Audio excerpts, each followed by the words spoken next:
Hello everyone and welcome back to the Horror Hut. Now, I know a lot of you use these videos to sleep, so before you drift off I thought it would be a nice idea if everyone can leave a comment and let me know where you are listening from in the world. Also like and subscribe if you are enjoying the episodes. Right, let's get comfy and relax and let's begin.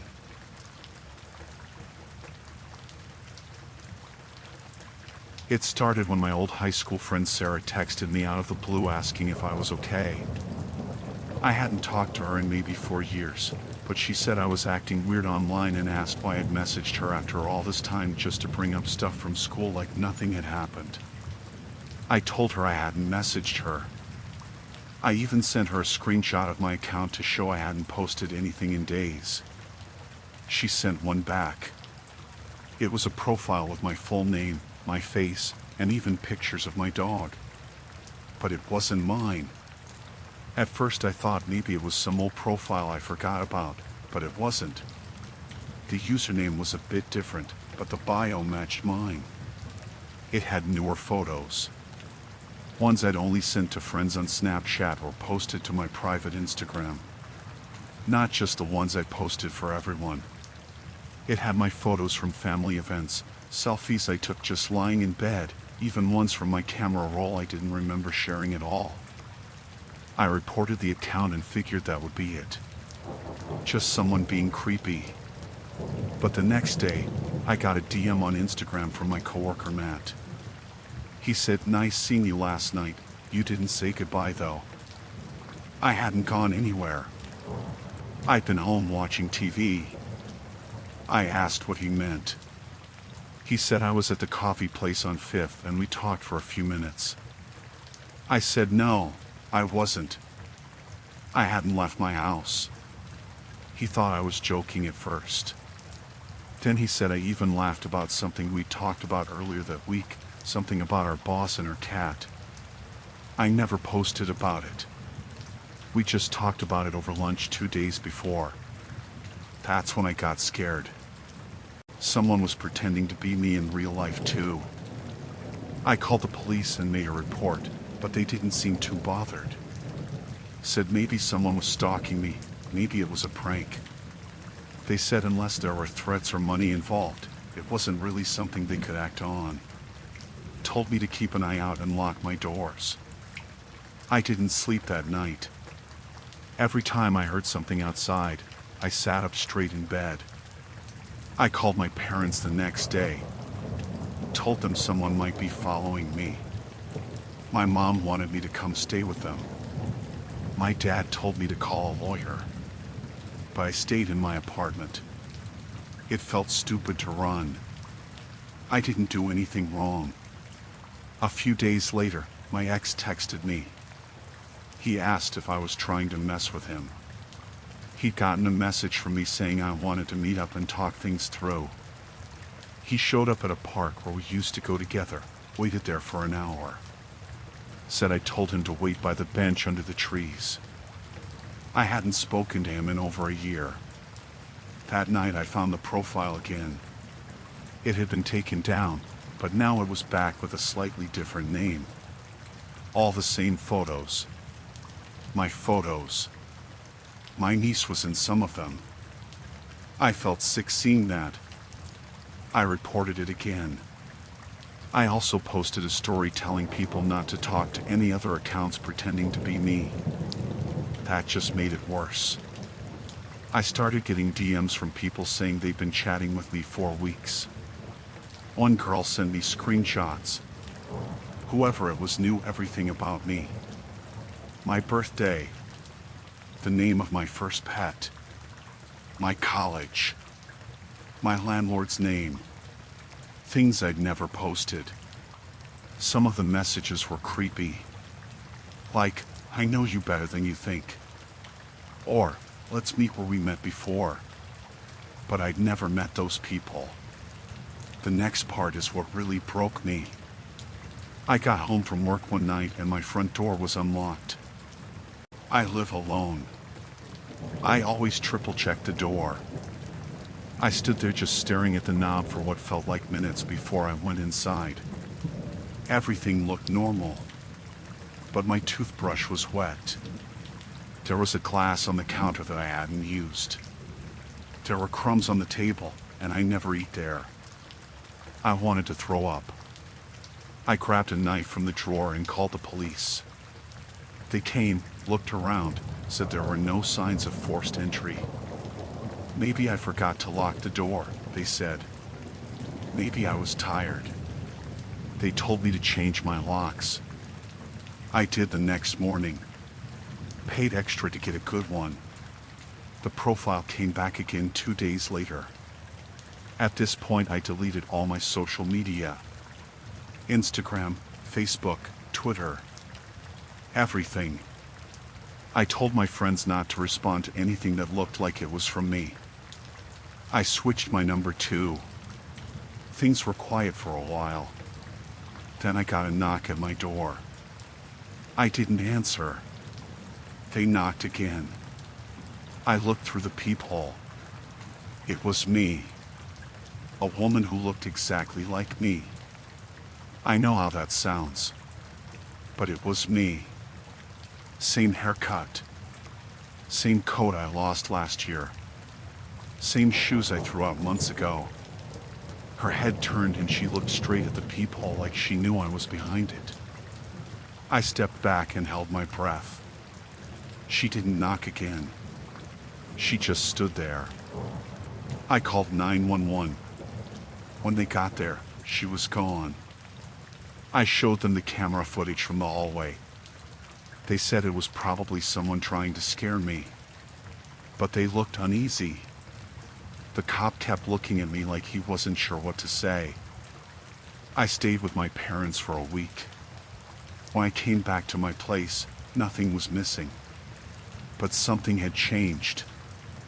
I felt watched all the time. I started parking my car in different places, walking a different route home, turning off lights when I was inside. I kept every blind closed. I stopped opening the windows even when it got hot. Then, one night, I got a call from a number I didn't know. I let it go to voicemail. When I played it back, it was a recording of me sleeping. My breathing. The way I turn in bed. I could hear the creak my mattress makes when I roll over. It wasn't a video. Just sound. But I knew it was real because I heard the street noise outside my window. The same truck that drives by every night. That's when I packed a bag and drove to my sister's place out of state. I left my apartment, quit my job, didn't tell anyone except my family. I changed my name legally. Got new ID. I haven't posted anything online in 6 months. I don't even take selfies anymore. I still think about that profile. I wonder how long it was active before I noticed. How many people thought they were talking to me? If whoever it was had been in my apartment more than once. If I ever walked past them and didn't even know. Sometimes, late at night, I look in the mirror too long and start wondering if the face looking back is still mine.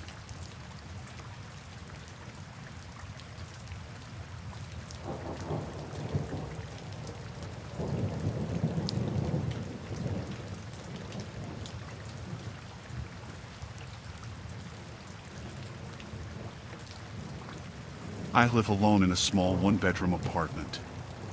It's not fancy or anything, just a top-floor unit in an older building. I work from home and don't really go out much. I don't have a lot of visitors. My routine is the same every day. Wake up, make coffee, work, eat, maybe watch a show, then sleep. I keep the place clean. I'm not a neat freak, but I know where things are.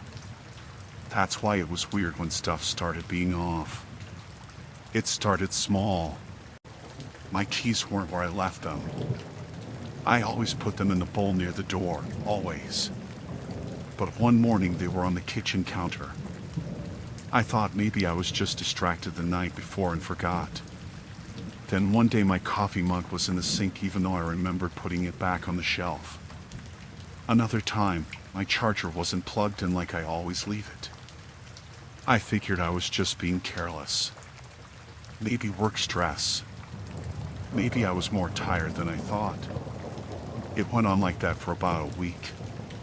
Then one morning, I found my fridge slightly open.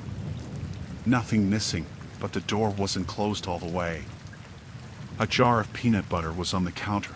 No spoon, no mess, just sitting there. I don't even eat peanut butter often. I checked all the windows. All were locked. I checked the door. Still locked. I live on the 3rd floor. No balcony. No fire escape. I started feeling uneasy. I didn't tell anyone. It felt stupid. I still thought maybe I was just forgetting things or sleepwalking. I couldn't stop thinking about it though. So I bought a cheap indoor camera online. Just one of those plug-in ones with night vision and motion alerts. I put it on a shelf in the living room, angled so it could see the kitchen, front door, and part of the hallway leading to my bedroom. I didn't tell anyone about it. I just wanted to prove to myself that nothing was going on. The first 2 nights, nothing happened. Just me walking around, sitting at my desk, going to bed. 3rd night, I slept a little better, thinking maybe it really was just in my head. 4th night, I checked the footage in the morning like I had been doing, kind of out of habit now.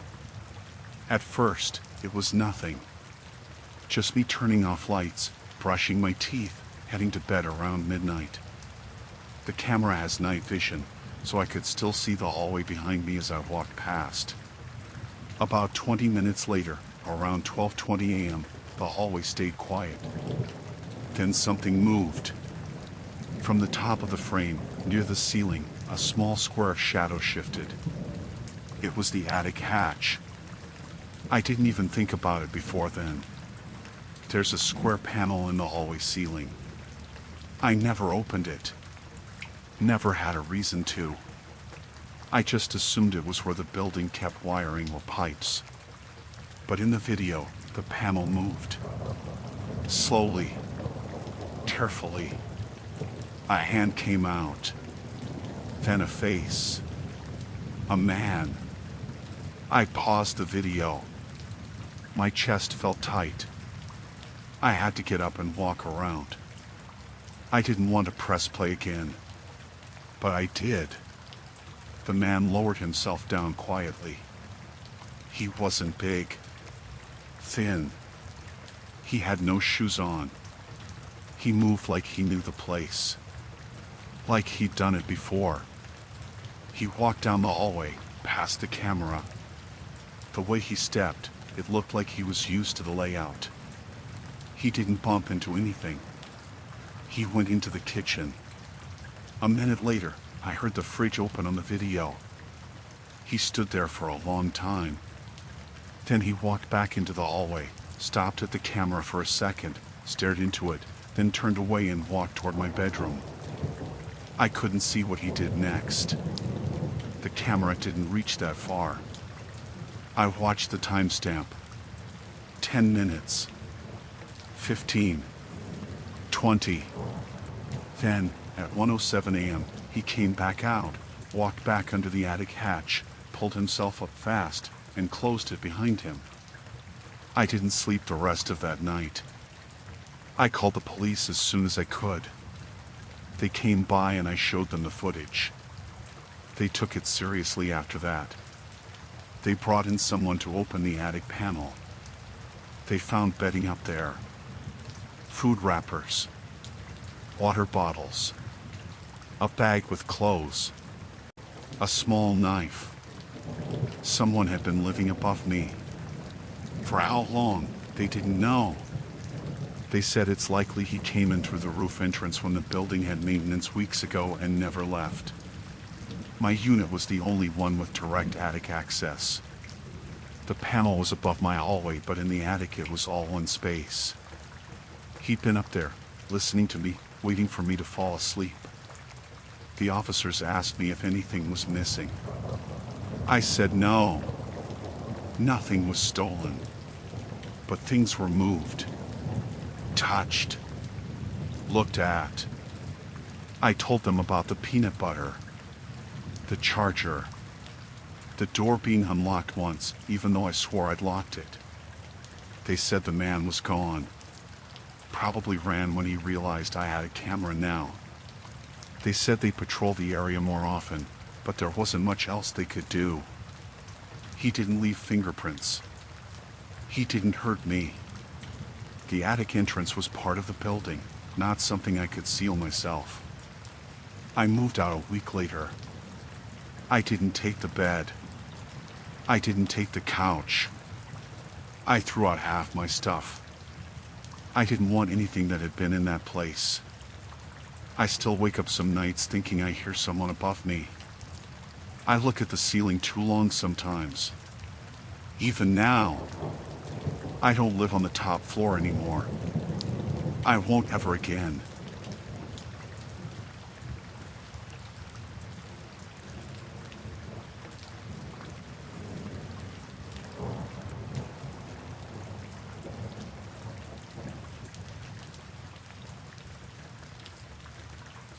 I went hiking last October, alone.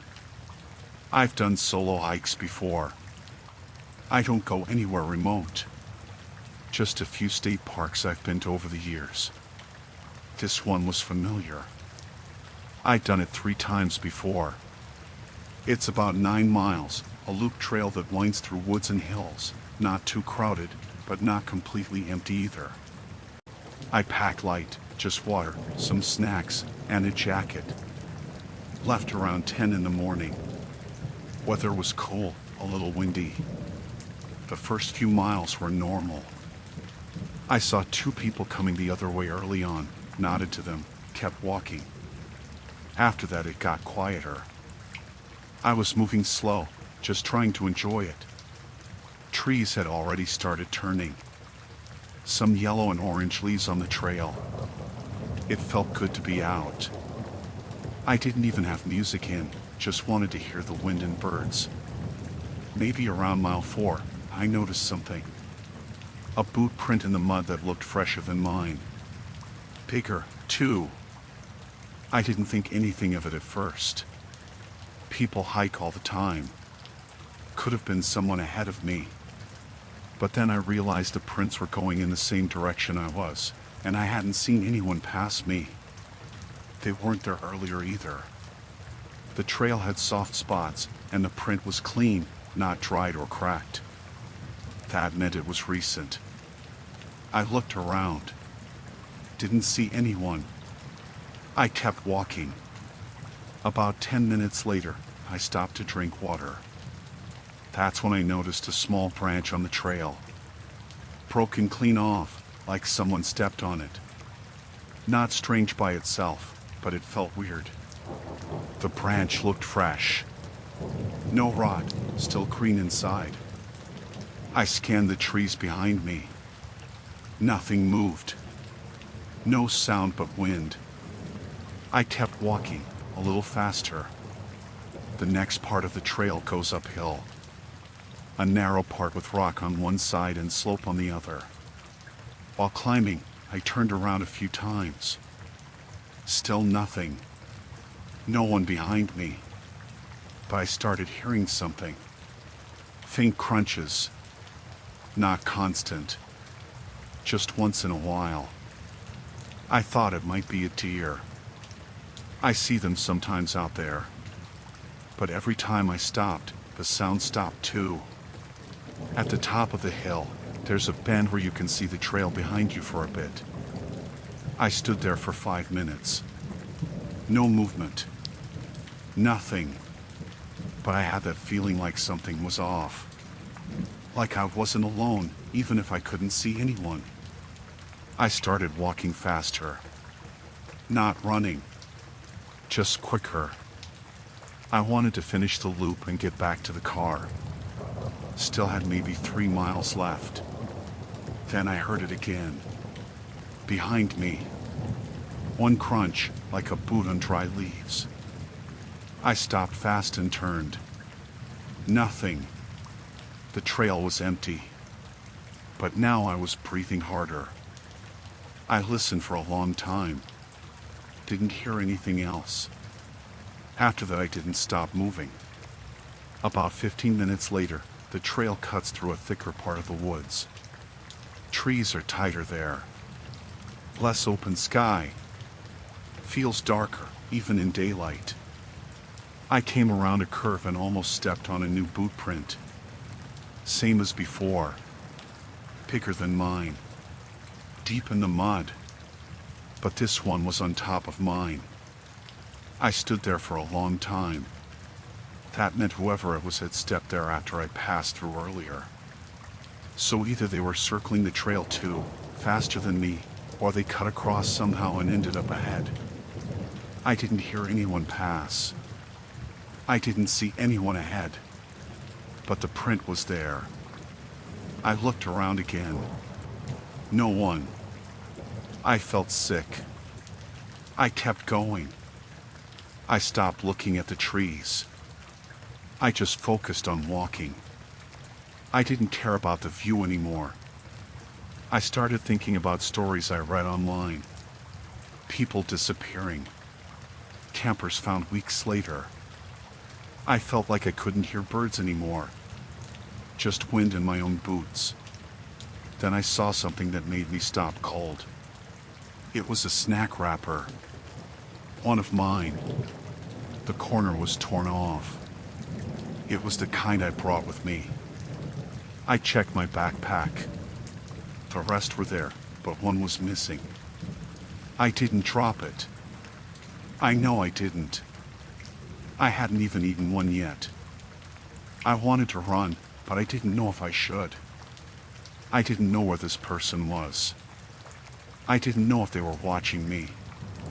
If they were waiting for something. I didn't want to make it worse. I walked faster again. Legs shaking. Breathing too fast. I kept looking over my shoulder every minute. My hands were sweating. I had my keys in one pocket and a small knife in the other, one of those folding ones. I took it out and kept it open in my hand, just in case. The last part of the trail leads back downhill toward the lot. It opens up a little, not so many trees. I felt a bit better when I saw sunlight again. I thought maybe I imagined it. Maybe I did drop the wrapper. Maybe the prints were from earlier. I tried to believe that. But then I heard one last sound. A thud, like someone jumping down from something.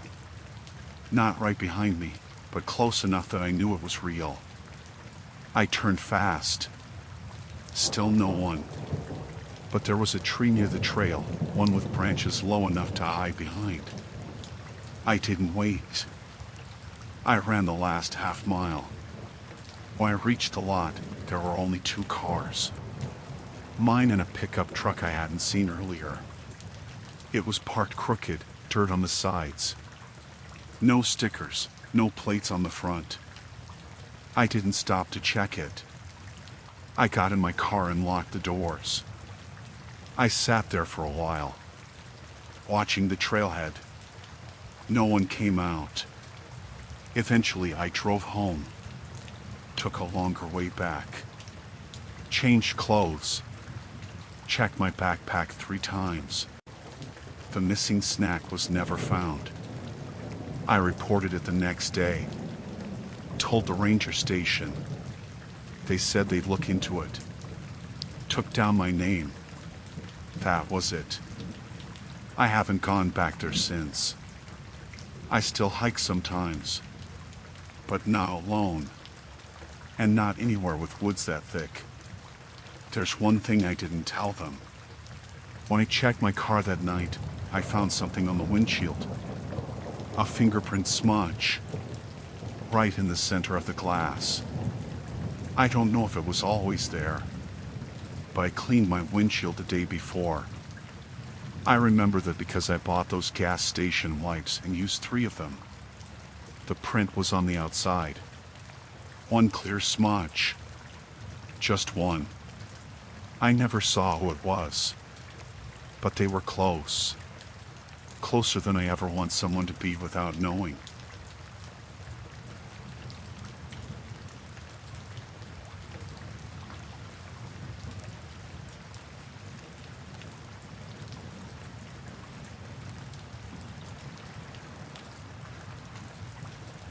I was looking for a bike last summer. I didn't have much money, so I checked second-hand sites. Found a listing for a women's road bike, looked almost new. It said barely used and the price was low. No red flags in the post. The seller had a name and a profile photo of a woman. I messaged her and she responded quickly. Said I could come that Saturday to see it. She gave me an address. It wasn't far, about 40 minutes outside the city. The house was in a small rural area. I looked it up on the map. Seemed fine. One long road, a few houses spread out. The listing said cash only. I had no reason to doubt anything. That Saturday was hot. I left a little after noon. Drove out with some bottled water and the cash in an envelope. I didn't tell anyone where I was going. I don't usually do that when buying stuff. I figured I'd be in and out quick. When I turned off the main road onto the one she gave me, I noticed it got real quiet. No traffic. Trees on both sides. A few houses way back from the road. Not close together. I found the number on the mailbox, pulled into the gravel driveway. The house was one story, paint peeling. Old. No cars outside. Grass hadn't been cut in a while. It didn't look abandoned, but it looked like nobody cared much about it. The front door was slightly open. Just a crack. I parked and waited. I thought maybe someone would come out. No one did. I messaged her on the app, "Hey, I'm here." No reply. I got out. The air smelled like dust and dry grass. There were no sounds. No bugs, no wind, no dogs barking. Nothing. I walked to the porch. I knocked once, then again louder. No answer. I stepped back and checked my phone. Still no reply. I looked through the open crack of the door. Couldn't see anything inside. Just dark. I didn't want to go in, but I didn't want to drive all the way back for nothing. I knocked again and said hello, loud enough to be heard. Nothing. I pushed the door a little. It moved easy. Opened halfway. I leaned in, just to look. It was messy. A chair tipped over, papers on the floor, dirty plates on a table. Not filthy, just not normal. Something didn't look right. I didn't see a bike. I didn't hear anything. I backed up again. I stood there for a minute. Then I heard a sound. From inside. Something like a footstep. Slow. One step. I froze. Then another step. Closer. Not fast. Just one slow shuffle like someone dragging a foot. I didn't move. I looked at the door, still open halfway. I stepped back once, toward the porch steps. I wanted to say something, but my mouth felt locked. Then it was quiet again. I turned and walked fast to my car. I got in and locked the doors. I sat there with the engine off, trying to hear if someone came out. After a minute, the door opened more. Not all the way. Just slowly pushed from inside. No one came out. Just opened wider. I still didn't see anyone. I couldn't breathe right. My heart was racing hard enough to make me feel sick. I turned the car on and backed up too fast. My tires kicked up gravel. I didn't care. I got back on the road and didn't stop until I hit a gas station 20 minutes away. I sat there and drank water. My hands were shaking. I checked the listing again. The post was gone. Said item removed. The seller's profile was gone too. Just a blank where her name used to be. Like it was never there. I reported it on the app. I said the place felt dangerous and there was no one there. They sent back an automatic message saying they'd look into it. That night I couldn't sleep. I kept thinking about those 2 steps. The way they sounded. The slow drag. Like whoever it was didn't care if I heard or not. Or like they wanted me to. Next day I searched the address online. Found a listing from years ago. House had been empty for a while. Bank owned. Then sold cheap.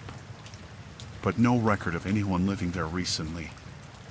I told my sister the whole thing a week later. She made me call the sheriff's department. I did. Told them everything. They said they'd send someone to check it out. I don't know if they did. They never called me back. A month later I got an email from someone I didn't know. No name. Just said, "Were you the girl who came for the bike?" I didn't reply. I deleted it and blocked the address. I didn't tell anyone about the message. I bought a bike from a store after that. Paid too much. Didn't care. I don't use second-hand sites anymore. I still think about what would have happened if I stepped inside. Just one step more. Just 1 foot over that threshold. I think about how long they were standing there before I knocked. Or if they ever left that house at all.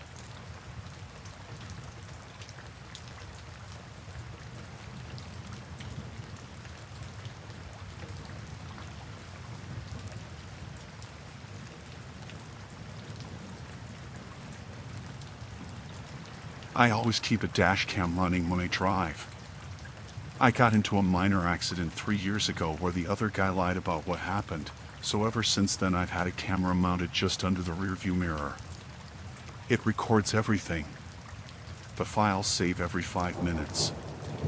Once it fills up, it overwrites old ones unless I lock them. I usually check it only if something strange happens on the road. Sometimes just out of habit. I don't mess with it much. This happened last month. I work about an hour and a half from where I live, so I leave early and come back late. That day nothing felt different. I got off around 6:45, maybe closer to 7. The sun was already down. Cold out. Roads weren't busy. I remember I stopped at a gas station about halfway home. Just filled the tank, used the bathroom, didn't go inside or talk to anyone. After that I drove the rest of the way straight through. I remember listening to the radio. Same station I always play. I didn't make any more stops. I didn't get tired. I didn't feel strange. Nothing like that. When I got home, it was around 9:40. That stuck with me because it felt late. I even looked at the time twice. Something about it didn't sit right. My drive usually takes an hour and a half, sometimes a bit more, but not over 2.5 unless traffic is bad. That night it wasn't. I told myself maybe I was just off. Maybe I left later than I thought or spent more time at the gas station. But I couldn't shake the feeling that something didn't add up. I sat down and ate, then a few hours later I pulled the dashcam card to check the footage. Just to see. Everything looked normal at first. Leaving work, pulling out of the lot, traffic lights, highway. I found the clip where I pulled into the gas station. That one ended, then the next file picked up with me pulling out of the gas station. But then it jumped. The clip that started after I left the station showed me back on the highway, but the time on the file had a gap. It was about 8:12 when I left the station. But the next video started at 8:27. 15 minutes missing. At first I thought maybe it glitched. But it's never done that before. Not once in 3 years. Even when I unplug it while driving or when it loses GPS, it just picks up where it left off. I checked the clips before and after. No corruption. No freezing.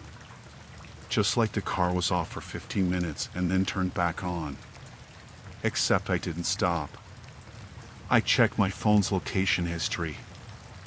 I don't use it much, but it logs movements. That also had a 15-minute gap right after I left the gas station. It showed me moving, then nothing, then I was further up the highway. Just skipped. No sign I stopped. No detour. Nothing. I looked at the speed on the dash cam files. It shows speed in the corner. It went from 48 miles per hour to nothing, then back to 60 in the next clip. No slowdown, no stop signs. Just off, then on again. I started to feel sick. I sat on the floor in my living room with all the lights off, just going over the files. Playing them again and again. I tried to remember anything from that drive. A billboard, a sign, a car I followed. But I couldn't think of anything during that time. Nothing came to mind. I opened the footage before and after and looked at the road. There were no landmarks in the missing chunk. It was just a stretch of dark highway. Same trees, same empty lanes. Then I noticed something that made me stop. Right before the missing video, maybe 10 seconds before the gas station clip ends, the headlights hit something on the side of the road. It wasn't a sign or a cone. It looked like a person. Just standing there, off to the shoulder. Not waving or moving. Just standing still, facing the road. I paused it and rewound a few times. Frame by frame. It was a man. I couldn't see his face. Just the outline of a jacket, pants, maybe a hood. He wasn't holding anything. Just there, not walking, not doing anything. In the next clip, the one that starts 15 minutes later, the highway looks empty again. No other cars. No people. But in the first few seconds, just before I change lanes, you can see the side mirror. And in that mirror, for one frame, something is in the back seat. Just one frame. It's blurry, and I thought maybe it was glare or reflection. But it had shape. A shoulder, part of a head. Like someone sitting there. No movement. Just the shape. I don't have anyone in my car. No passengers. Haven't in weeks. The back seat's clean. I keep a jacket there sometimes, but that wasn't it. I replayed it again and again. Every time, the same frame. It's there, then gone. I got up and went outside with a flashlight. Checked the car. Nothing inside.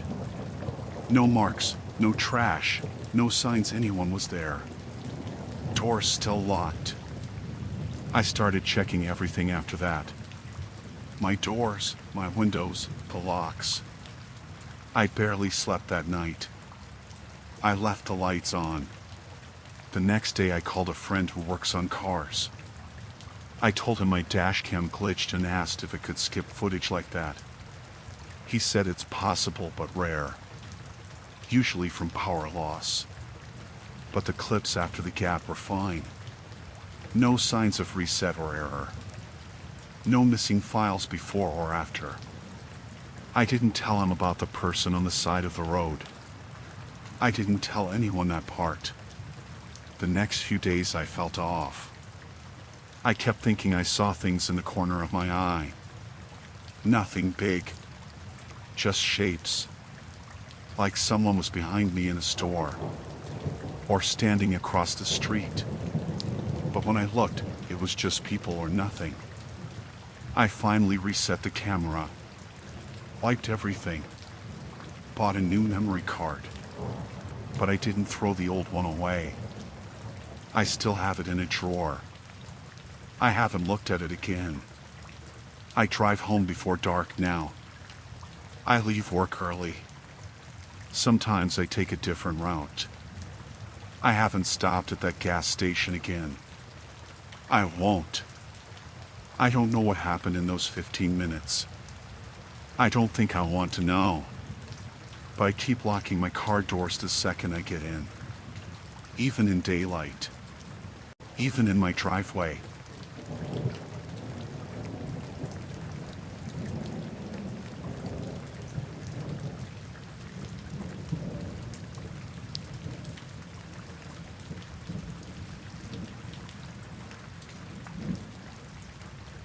I used to babysit a lot. It was my only job during school. I'd take whatever I could evenings and weekends. I was 17 then, still in high school. This happened during my junior year, in the fall.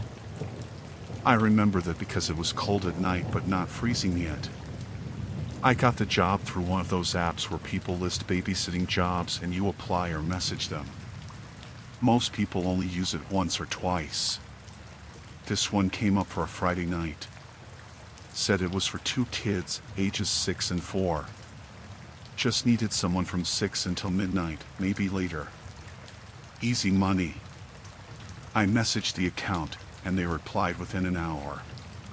The name said David M. He asked if I could come by around 5:45 so he could show me around before leaving. The message was polite. Not weird. Just said it would be mostly just putting the kids to bed, and the rest of the time I could watch TV or study. I said yes. He gave me the address. It was only 10 minutes from where I lived. I told my mom I had a job and left a little after 5:30. I parked on the street because the driveway already had 2 cars in it. The house was normal, not run down or anything. Lights on inside, but not every room. I rang the bell and the door opened fast. A man in maybe his 40s answered. Bald, round glasses, kind of tall. He smiled and said, "You must be Angela." I said yes. He stepped aside and said, "Come on in." They're in the living room. I walked in. It looked like a normal house. Shoes near the door. Jackets on hooks.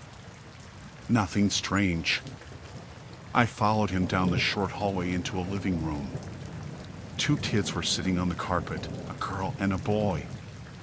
They were watching a cartoon, something with animals. They both looked at me, didn't say much. The man said, "That's Emma and Caleb." Emma's the older one. Caleb can be a little shy. I smiled and said hi to them, asked their names to be sure, and they nodded. I asked what time they went to bed, and the man said around 8:30 for Caleb and 9 o'clock for Emma. He said they'd already eaten and I just needed to get them into pajamas and maybe read them something. He told me his number was written on the fridge if anything came up, and he said he'd be back around midnight. Then he grabbed his coat and said bye to the kids. They didn't say anything. He left out the front door. I heard a car start and drive off. The kids stayed quiet at first. I tried asking them what games they liked or if they wanted to show me their toys, but they didn't really respond. Emma said she wanted to keep watching her show. Caleb didn't talk at all. He just kind of stared at me sometimes. Not mean, just blank. I let them watch the cartoon while I sat on the couch. Around 7:30, I asked them if they wanted a snack. Emma said there were granola bars in the kitchen drawer. I went and got 2. They took them without saying much. The house felt cold. I checked the thermostat but didn't touch it. I figured I'd just deal with it. At 8:15, I told Caleb it was almost time for bed. He didn't answer, but Emma got up and pulled him toward the hallway. I followed them to the bedrooms. They both went into the same room, which was strange because he was supposed to go to bed first. I asked which bed was his, and Caleb pointed to the smaller one. He got in without brushing his teeth or anything. Emma sat on the floor. I tucked him in and turned off the light. I asked Emma if she wanted to read in her room or stay out with me until 9. She said she wanted to sit in the kitchen. That was fine. We went and sat at the table. I asked her if she liked school. She shrugged. I tried again, asked about her favorite subject. She said she liked drawing. Then she said, real quiet, "Do you know my mom?" I thought she meant, like, did I know her from school or something? I said no, I just met her dad tonight. Emma looked at the table and said nothing. After that she didn't talk much. I let her draw with a pen and notebook I had in my bag while I sat across from her. Then around 8:45, my phone buzzed. Unknown number. I ignored it. It rang again 30 seconds later. Same number. I answered that time. It was a woman's voice. She sounded rushed. She asked, "Is this Angela?" I said yes. Then she said, "You were supposed to babysit tonight, right?" I said yes again, starting to feel weird. She said, "What address are you at?" I told her. She went quiet for a second. Then she said, "You need to leave that house right now." I didn't answer. I just stood up. Emma looked at me. The woman on the phone said, "That's not my house. That's not our house. We never booked a sitter. We're not home. Please get out." I asked her who she was. She said, "I'm Emma and Caleb's mother." I felt a cold rush go through me. I looked at Emma. She was staring at me, her hand still on the notebook. I said, "Emma, is this your house?" She shook her head, slow. I picked up my bag and grabbed her hand. I told her to follow me. She got up. I told Caleb we had to go. He looked scared but climbed out of bed. I called 911 as we walked out the door. I told them I was in a house with 2 kids and the real parents were not home and someone had tricked me. I told them I didn't know if the man was coming back or still nearby. They told me to stay in my car with the kids. I locked all the doors. The woman who called me showed up 10 minutes later. She was crying when she saw the kids. They got out of the car and ran to her. She hugged them and thanked me over and over. Police came after that. They asked me everything. I told them the man said his name was David. I gave them the messages, the profile, the number on the fridge. They said the fridge had no number. Just magnets. The app account was deleted before they could trace it. No fingerprints in the house. The real family had gone out of town, and the place had been empty all week. The man had broken in. He brought the kids there from school somehow, maybe told the school he was picking them up. No one double-checked. He must have watched them or known the family. I don't know what he wanted. He didn't hurt me. Didn't touch the kids. But he sat in the house and acted like it was his. And left me there alone with them. They never found him. I don't babysit anymore.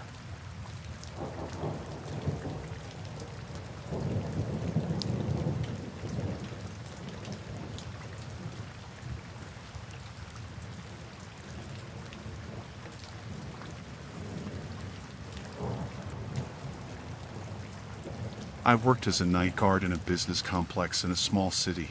Not a huge place, but big enough that they needed someone there at night. It was just one building with 3 floors, plus a basement level for storage and utilities. The company was private, mostly doing accounting records, I think. I never really asked. My shift started at 10 p.m. and ended at 6 a.m. I had done it for 8 months before anything strange happened. I had a routine. I did a walk of the building at the start of my shift, checked that all lights were off, all doors locked. After that, I stayed in the security room on the first floor near the back. The room had a wall with 6 monitors that showed all the CCTV feeds. Every hallway, both stairwells, the front and back entrances, loading dock, and the basement had a camera. The storage rooms themselves didn't have cameras inside, but they did have motion alarms and contact sensors on the doors. If anything opened or moved, it would show up on the panel in front of me. Nothing ever happened. The most I saw was janitors leaving lights on sometimes, or raccoons near the loading area outside. It was a quiet job. This happened on a Thursday night. The first part of the shift was normal. I did the usual walk, locked everything, turned off the last few lights someone left on. The building was empty. I came back to the security room and sat down like always. I had a small space heater because it got cold in there. I was watching a movie on my laptop around midnight when something on the monitor caught my eye. The basement hallway camera, bottom right screen.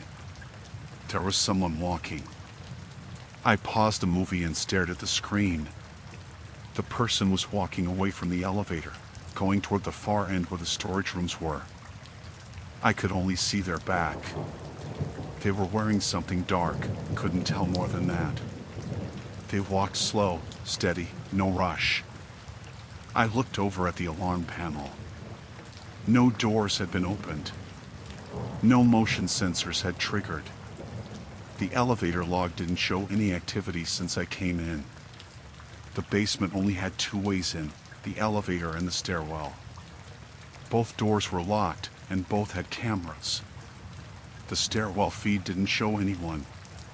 The elevator feed didn't either. I looked back at the basement feed. The person had turned the corner and gone out of sight. I thought maybe the footage was old, like the feed was stuck on a loop. I tapped the keyboard to refresh the camera. The timestamp was current. I clicked to rewind. It showed the empty hallway 10 seconds earlier. Then the person stepped into view. So it wasn't old footage. It just happened. I picked up the phone and called the after-hours building supervisor. It rang 4 times before he answered, half asleep. I told him what I saw. He told me to call police if I thought someone broke in. Then he hung up. I didn't call police yet. I wanted to check myself. I didn't feel scared exactly. I thought maybe someone stayed late and was working down there and forgot to sign out. But I couldn't figure out how they got into the basement. The elevator had to be unlocked with a key card after hours. The stairwell door was locked and had a sensor on it. I grabbed my flashlight and my keys. I kept watching the cameras as I walked out. No new movement. Basement feed was empty now. I took the stairs. I didn't want to use the elevator in case it got stuck or something happened. When I opened the basement door, I called out right away. Just loud enough to be heard. No one answered. It smelled like cleaning supplies and dust. The lights down there were on motion sensors, but none had come on when I watched the person walking. I walked the main hallway slow, checking each door. All locked. I got to the far end and turned the corner. Nothing. That hallway led to 2 storage rooms and the janitor's closet. All doors closed. No sound. I walked up to the first storage room and unlocked it. Opened it fast, but it was empty. Boxes, shelves, nothing else. I locked it again and checked the second one. Same thing. I turned back to head to the stairwell. Then I heard a noise. It came from the janitor's closet. It was faint, like something brushed against a wall. I stepped close and put my ear to the door. I didn't hear anything else. I knocked. No answer. I opened it. It was dark inside. I turned on the flashlight and swept it across the small room. Mop, bucket, some shelves with cleaning stuff. A folded chair. Nothing else. I pulled the door wider and stepped in. I checked behind the shelves, moved the mop bucket. I even looked at the ceiling vent. It had dust on it, looked like it hadn't been touched in months. I backed out of the closet, feeling something tighten in my chest. I didn't want to say it was fear, but it was like my skin was too tight all of a sudden. I shut the closet door and locked it. Then I checked the hallway again. Still empty. I walked back toward the stairs, faster this time. When I got back to the security room, I sat down and looked at the monitors. The basement hallway was still empty. But the loading dock camera now showed the back door was open. The contact alarm didn't go off. The door looked open by maybe a foot. The outside light was on, but I couldn't see anyone. Just the empty lot and the edge of the woods behind the property. I watched for 2 minutes. No movement.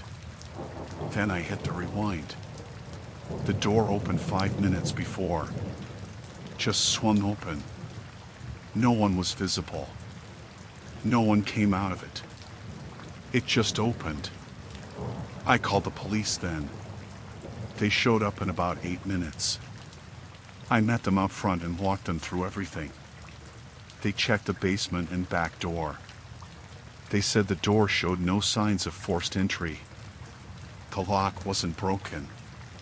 The alarm panel was working fine. Everything was locked again when they arrived. They reviewed the footage. They saw the person too, just like I did. Walking down the hallway, turning the corner. Then nothing. They searched the whole building. Found nothing. No one hiding. No tools left behind. Nothing on the roof or in the vents. All key cards were accounted for. They stayed for about an hour and told me to call again if anything happened. One of them said it was probably a glitch or someone messing with the system. I knew it wasn't a glitch. The person walked like they belonged there. Like they weren't afraid of being seen. And the system doesn't make up people. The camera caught them. I saw it. I finished the shift. Didn't leave the room after that. Just watched the screens until the sun came up. I never saw the person again. A week later I quit the job. I didn't say why. I told them I found something else. I don't work nights anymore.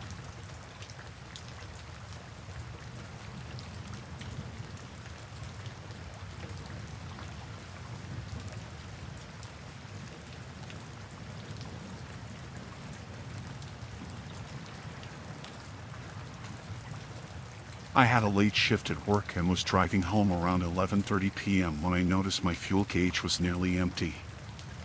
I pulled into the first gas station I saw, a small, dimly lit place on the outskirts of town. The neon sign flickered, and only one other car was parked by the convenience store, but I didn't see anyone around. I parked at the pump and got out of my car. The air was cool, and the station was eerily quiet, with only the hum of the overhead lights breaking the silence. I swiped my card, selected the fuel grade, and started pumping gas. As I stood there, I felt a sudden unease, like someone was watching me. I glanced around but saw nothing unusual. The pump clicked off, signaling that my tank was full. I returned the nozzle to its place and grabbed my receipt. I decided to go inside to grab a bottle of water for the rest of the drive. As I approached the entrance, the automatic door slid open with a creak. The interior was small and cluttered, with shelves stocked haphazardly. A young man stood behind the counter, his eyes darting nervously around the store. I walked up to the refrigerated section, grabbed a bottle of water, and made my way to the counter. The attendant's hands trembled slightly as he rang up my purchase. He avoided eye contact and seemed unusually anxious. As he handed me my change, he leaned in slightly and, barely above a whisper, said, "Don't turn around." My heart skipped a beat. His words sent a chill down my spine. I froze, gripping the bottle of water tightly. "What do you mean?" I asked, keeping my voice low.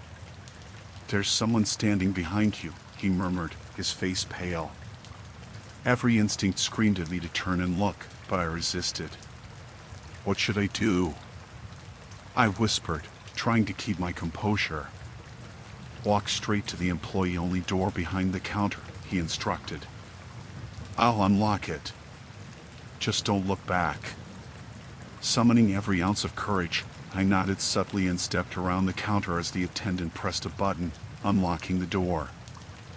I pushed it open and entered a narrow hallway lined with storage boxes and cleaning supplies. "Keep going," he urged, following me and closing the door behind us. "There's a back exit that leads to the parking lot." As we moved down the hallway, I heard the faint sound of footsteps in the store, slow and deliberate. My pulse quickened. The attendant led me to a metal door with a push bar. He pressed on it gently, and it opened to the dark alley behind the station. "Your car is just around the corner," he said softly. "Go now, and be careful." "Thank you," I whispered, my voice shaking. I stepped into the cool night air, the door closing quietly behind me. Staying close to the building's wall, I made my way around the corner, peeking cautiously toward the parking lot. My car was in sight, but so was a tall figure standing near the pump where I'd been. The person was dressed in dark clothing, their face obscured by a hood. I took a deep breath, steadied myself, and decided to make a run for it.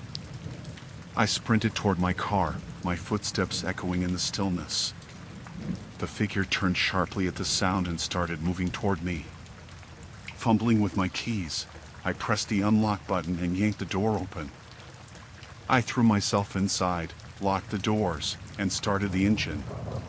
The figure was now just a few feet away, reaching out toward the driver's side door. I slammed the car into reverse, tires screeching as I backed out of the parking spot.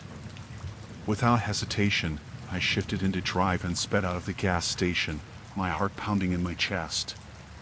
In the rearview mirror, I saw the figure standing motionless in the middle of the lot, watching me as I disappeared down the road. I didn't stop driving until I reached the safety of my apartment complex. That night, sleep eluded me. The attendant's warning, the figure's silent approach, and the narrow escape replayed in my mind. I reported the incident to the local police, providing them with all the details. They assured me they'd investigate, but I never heard any follow-up. To this day, I always ensure my tank is full before nightfall, and I avoid stopping at isolated gas stations after dark. The memory of that night serves as a constant reminder to stay vigilant and trust my instincts.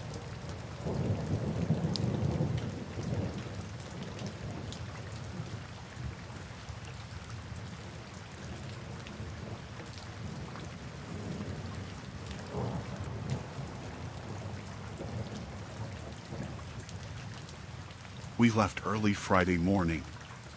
There were 4 of us. Me, Kyle, Megan, and Tasha. We drove about 4 hours to the state forest. It was supposed to be a quiet weekend, just camping, hiking, and getting away from things. Kyle found the spot online. It wasn't one of the main campgrounds. It was part of a backcountry loop you needed a permit for. No bathrooms, no fire rings. Just you and trees and space. We parked in the lot at the edge of the woods and started walking around noon. We planned to hike out about 5 miles in and find a place off the trail to set up for the night. It was quiet, not many people around. Maybe 2 other cars in the lot when we got there. The trail was clear, nothing strange. We passed one older couple hiking the other direction, and that was it. About 2 hours in, we stopped for water. That's when Kyle said he wanted to try a shortcut he saw on the map. It wasn't really a shortcut, just a smaller offshoot trail that looped back to the main one. It would add about an hour, but he said it followed a creek and might have better views. We didn't argue. We had time. The trail got narrow and hard to follow. There were parts where we had to push through branches or walk single file. After maybe 30 minutes, the woods got dense. It started feeling different. Not scary, just quiet in a way that made your ears feel strange. Like the air had changed. Then Megan saw it. Off to the left, maybe 20 feet off trail. It was a tent. Just one, small, dark green. Like a two-person tent, older looking. Not dirty, but faded. It wasn't hidden, not buried under leaves or branches. It looked set up recently. The stakes were tight, the rainfly was on, the front flap was half unzipped. There was a little fire ring built from stones about 5 feet from it. Smoke was coming off it. Not a lot, but enough to show it was still warm. We stopped walking. Nobody said anything at first. I thought maybe someone just stepped away from their sight, but it felt wrong. Too quiet. No gear laid out, no packs, no sound. Tasha called out. Just one loud hello. No answer. Kyle stepped closer. He looked at the fire, then bent down and touched the edge of one of the logs. He stood back up and said it was still hot. Megan walked around the back of the tent, keeping a few feet away. She said there was no sign of anyone. I don't know why, but I stepped up and looked inside. There were 2 sleeping bags. One open, one zipped up halfway. There were clothes stacked neatly beside the bags. A thermos. A plastic container with sliced fruit. A paperback book. Everything looked clean and dry. There was even a pair of socks hung over a little bungee line, like someone had just taken them off to dry. I backed away. Something's wrong, I said. Kyle shrugged. Maybe they went to get water. Megan looked at the creek, which was barely more than a trickle. No one needs to walk far for that. We stood there for maybe a minute. Then Tasha said we should keep walking. I could tell she felt it too. The stillness. The way nothing moved or made noise. Like the woods were waiting. Kyle wanted to wait a little longer. He said maybe someone would come back. But the rest of us didn't want to stay. We walked back to the trail and kept going. None of us talked much after that. The shortcut loop reconnected to the main trail about a mile later. We found a clearing near the river and set up camp. It was open and felt better. Safer. We ate dinner before sunset and got into our tents early. Around midnight, I woke up. I had to pee. I unzipped the tent as quiet as I could, stepped outside, and walked a little way off. That's when I saw the light. It was far off, deep between the trees. Not a flashlight beam. It was orange and flickering. A fire. I stood still and watched it. It didn't move. Just burned, steady. I walked back fast. I didn't wake the others. I laid down and didn't sleep. In the morning, we packed up fast. Everyone felt it. None of us said it, but we were all ready to go. On the hike back, Kyle didn't talk. Megan kept looking over her shoulder. We passed no one on the trail. When we got back to the fork where the shortcut split off, we stopped. Just for a second. The trail was covered in prints. Boot prints, fresh ones, coming out of the shortcut path. Some leading across the main trail. Some circling back into the woods. We didn't speak. We just kept walking. At the car, we threw our packs in and drove off. No one said a word for the first half hour. Later, I went online and checked recent permits for the area. You could look them up. The Forest Service listed names, dates, and zones. Nobody had a permit for that area the night we were there. Not one. Whoever made that fire and left those clothes and that food, they weren't supposed to be there. And they weren't camping. They were watching. Maybe waiting. We didn't go back.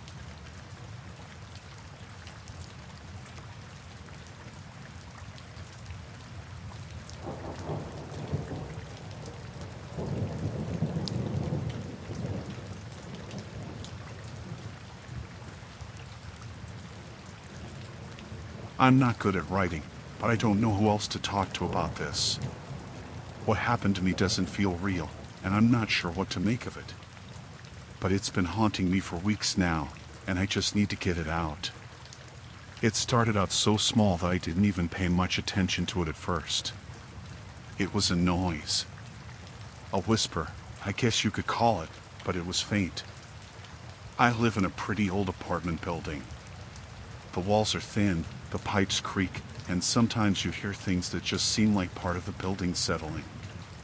So, when I first heard it, I thought it was just the air conditioning or some noise from the neighbors. Nothing out of the ordinary. But it kept happening. Not every night, but enough for me to notice. At first, it was just a soft rustling sound, like something brushing up against the vents. Then, I started hearing a faint whispering. It wasn't clear enough to make out any words, but it felt like someone was trying to talk to me, just out of earshot. Sometimes it would start as soon as I lay down in bed, and other times it would come in the middle of the night, waking me up out of a deep sleep. I tried to ignore it. I really did. I told myself it was just the air ducts, or maybe a neighbor talking, but it didn't feel like that. The whispering wasn't random. It was rhythmic, almost like someone was calling my name in a quiet, steady tone. I convinced myself that it was nothing, that I was just being paranoid. But then it got worse. One night, I couldn't sleep. I was lying there, staring at the ceiling, when I heard the whispering again. It was clearer this time. I could hear my name, soft but unmistakable, coming through the vent. I froze. My heart started beating faster. It wasn't like anything I had ever heard before. It felt so personal, like someone knew I was lying there, awake, waiting. I don't know why, but I decided to get up and check. Maybe it was just some weird coincidence, or maybe I thought I could finally prove to myself that I was being ridiculous. Either way, I got out of bed, grabbed my phone, and walked over to the vent in the living room. The whispering was still there. I bent down, pressed my ear to the grate, and just listened. Nothing. I didn't hear any words, just the faint sound of air rushing through the ducts. I stood there for a while, feeling stupid. I was about to turn around and go back to bed when I heard it again. This time, it wasn't a whisper. It was a clear, distinct voice, my voice. I felt a cold rush go through me. The voice was repeating something I had said earlier that day. A conversation I had with a friend on the phone. My own voice, but it was distorted, like it was coming from somewhere far away, muffled through the walls.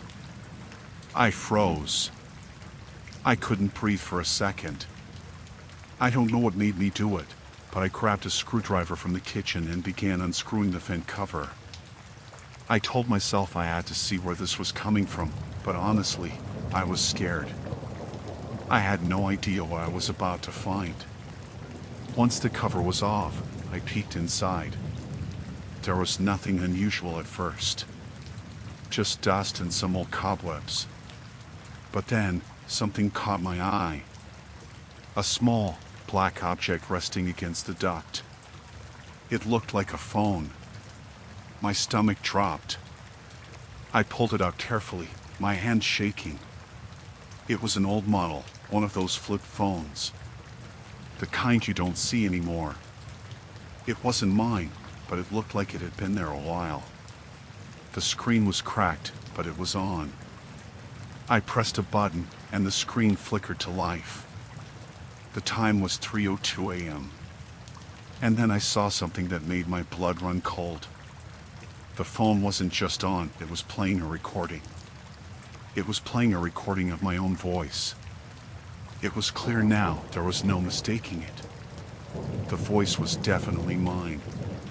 It was the exact same conversation I had with my friend earlier that day. The words, the pauses, even the tone. But there was something wrong about it. It sounded off. Like it was recorded in a way that made it seem distant, unnatural. I could hear my voice, but it didn't feel like me speaking. I can't explain it, but I felt a wave of nausea hit me. I could barely stand. I wanted to throw the phone across the room, but I didn't. I just stared at it, listening to my own voice coming from the tiny speaker. My heart was pounding so loudly that I thought it might burst out of my chest. I don't know how long I stood there, but when I finally turned the phone off, I was shaking uncontrollably. I didn't know what to do. The only thing that made sense to me in that moment was that someone had been listening to me, watching me. And somehow, they were using this phone to play recordings of my life. I didn't sleep that night. I didn't even want to stay in the apartment anymore, but I couldn't exactly leave either. I called the police in the morning, but they didn't find anything. No one had broken into my apartment. No one had planted anything in the vents. The phone didn't even have any fingerprints on it, nothing to trace. I changed the locks, had a security system installed, and stopped using the vents. But I still hear it sometimes. The whispering. It hasn't happened as much, but when it does, it's always at night. It's like someone's trying to get my attention, but when I listen, it's just too quiet. I don't know if it's the same voice again. I don't know if I'm still hearing things. But every time I close my eyes at night, I hear it again. My own voice, whispering through the vents.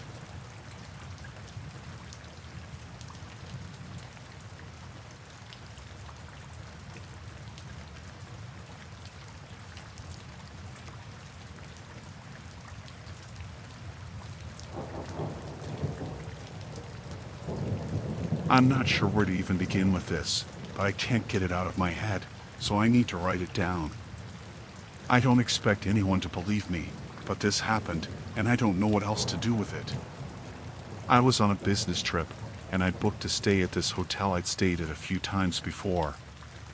It wasn't fancy, but it was comfortable.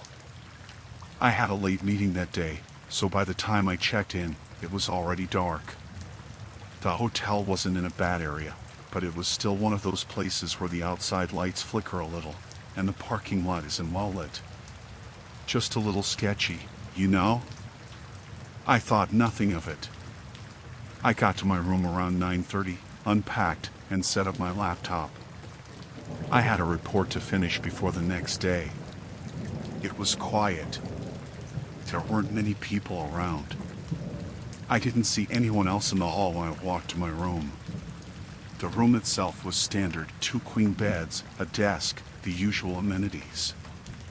I felt fine, just exhausted from traveling. By 11, I was done with my work and started to wind down. I turned on the TV, then went into the bathroom to wash up. I didn't expect to fall asleep right away, but by 12:30, I was in bed, scrolling through my phone. That's when I first heard it. It was faint, but unmistakable.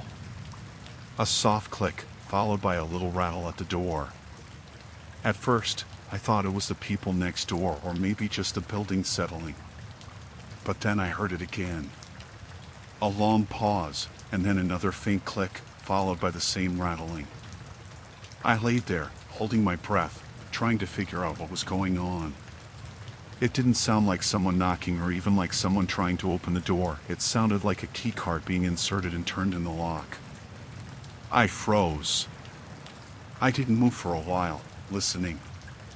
It wasn't loud, but it was clear. Someone was trying to get into my room. I've stayed in hotels plenty of times, so I knew the sound of someone using a keycard on a door. I'd never heard someone try so many times without just knocking or saying something.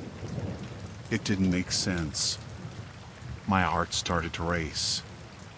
I lay there for a couple of minutes, wondering if I should call the front desk. But then, the noise stopped. I couldn't hear anything outside the door, and I convinced myself I was just overreacting. Maybe someone had made a mistake, tried the wrong room by accident. But I couldn't shake the feeling that something was wrong. I waited a little longer, then decided to check the peephole. I didn't know what I was expecting to see. Maybe I thought I'd catch someone trying to slip a keycard into my lock. Maybe I thought it would be the front desk staff, apologizing for a mix-up. I don't know. I just felt this sudden urge to look. I got up, tiptoed over to the door, and peered through the peephole. There was a man standing right outside. He was facing the door, holding a keycard in one hand, and was looking directly at my door. I couldn't see his face clearly through the hole, but I could make out enough. He had dark hair, wearing a jacket, maybe mid-30s. He looked out of place and too calm, too still. The worst part was that he didn't knock or make any sound. He didn't even look around. He just stood there, holding the keycard like he was waiting for something, or maybe like he didn't care if anyone was inside. It was like he expected to be let in. I could feel my heart hammering in my chest. I pulled away from the door and backed into the room, panic creeping in. I didn't know what to do. I could feel my hands shaking. Part of me thought I should call the front desk, but then I thought maybe I was just overthinking it. But how could I be overthinking it? He was right there, standing at my door, trying to get in. I couldn't hear anything else from outside. No footsteps, no sounds of him moving away. The silence felt suffocating. I debated for what felt like forever before I finally pulled myself together and crept back to the peephole. He was still there. And this time, his hand wasn't just holding the keycard anymore. It was in the lock. I could see the motion of him inserting it, turning it, and I swear to God, I could hear the faint click of the lock. He was getting in. I couldn't breathe. I grabbed my phone and was about to dial 911 when I heard a click, the lock turning again. But then something happened that made my stomach drop. The door didn't open. Instead, I heard footsteps moving away, slowly, down the hall. The man was gone.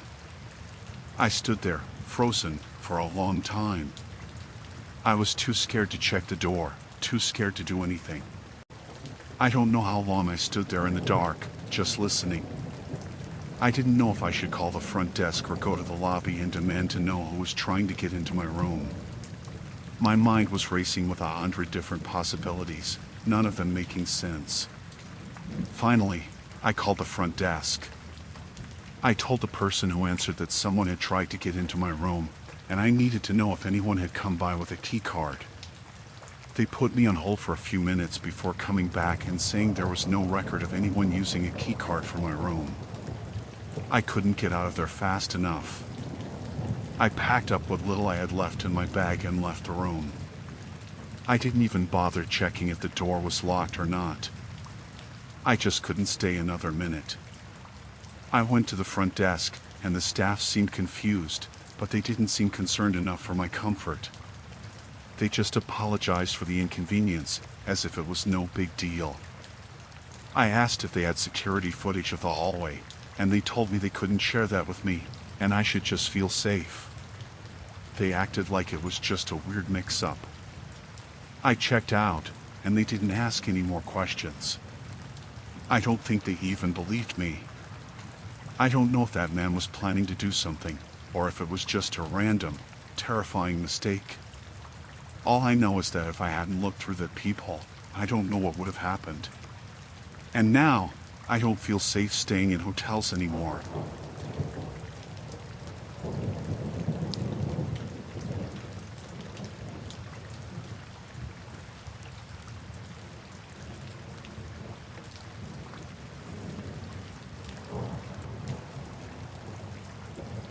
This happened to me a few months ago, and I still can't stop thinking about it.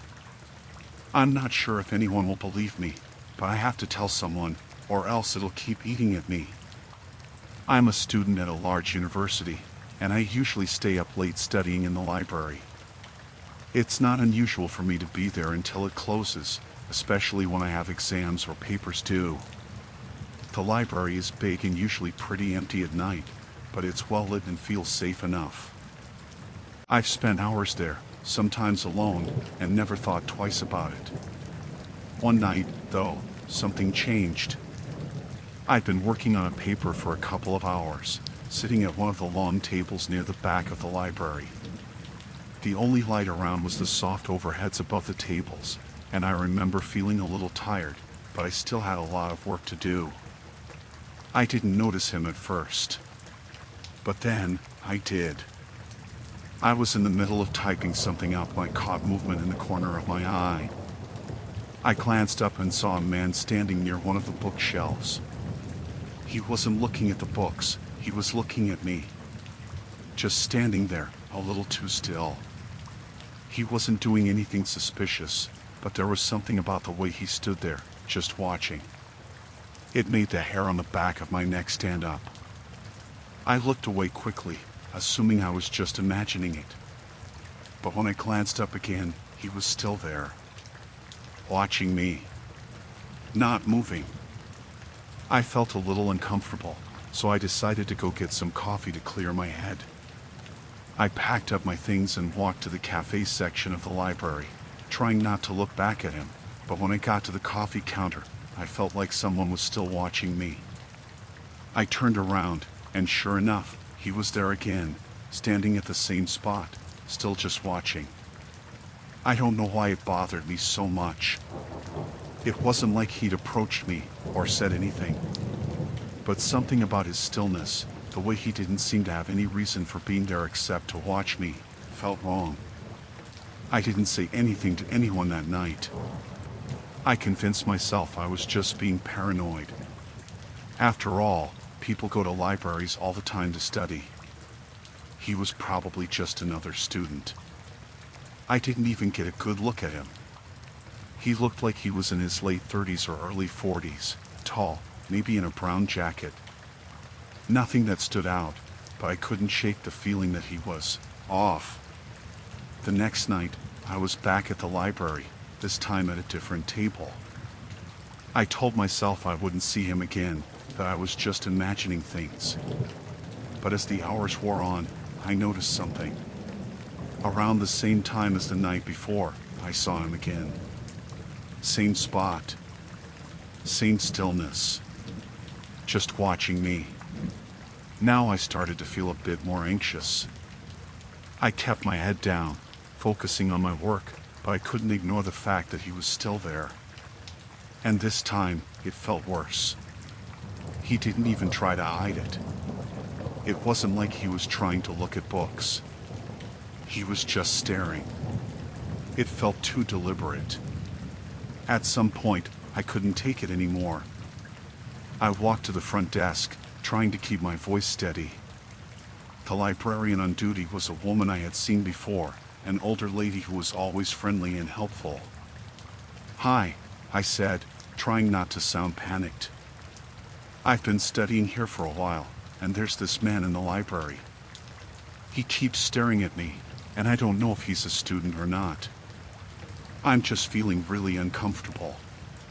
She nodded, like she understood, and asked me to point him out.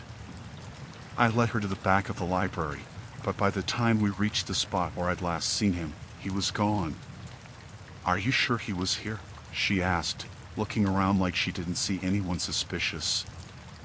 I was confused. "I'm positive," I said. He was right there. He was watching me for hours. She just smiled and patted my shoulder in a way that felt dismissive. Well, if he's still here, he should be signed in at the front desk. But there's no one matching the description in the log.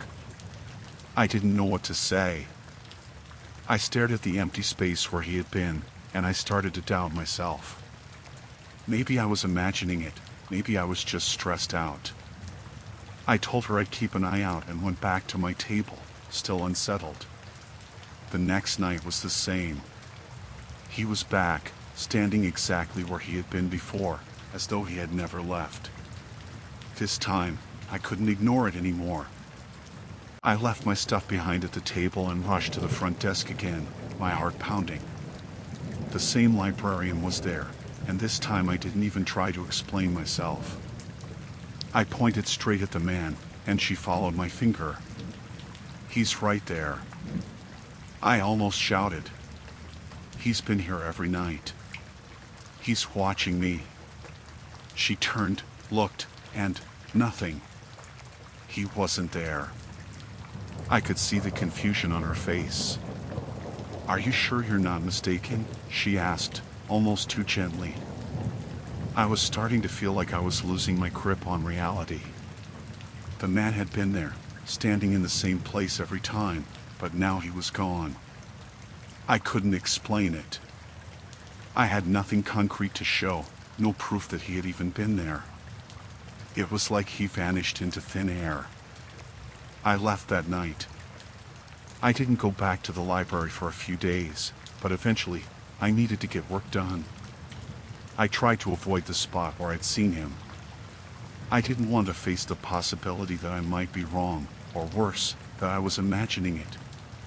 But then, something worse happened. A few days later, I heard whispers. I was working in the same section of the library when I heard someone behind me. I turned around and saw nothing, but when I looked back at my work, I felt a chill. It was him, standing in the same spot, just like before. I didn't report it again. I couldn't, because I knew no one would believe me. But I haven't been able to shake the feeling that I wasn't just imagining things. Every time I study late now, I think about him. I think about what would have happened if I hadn't walked away, or if I'd stayed longer. I don't know what he wanted. I never saw him again after that, but the thought that he was there watching me haunts me. And the worst part? The staff never did find anyone matching his description. So, maybe it really was just me. Maybe I imagined it all. But every night I stay up late, I can't help but wonder if he's still out there somewhere, waiting.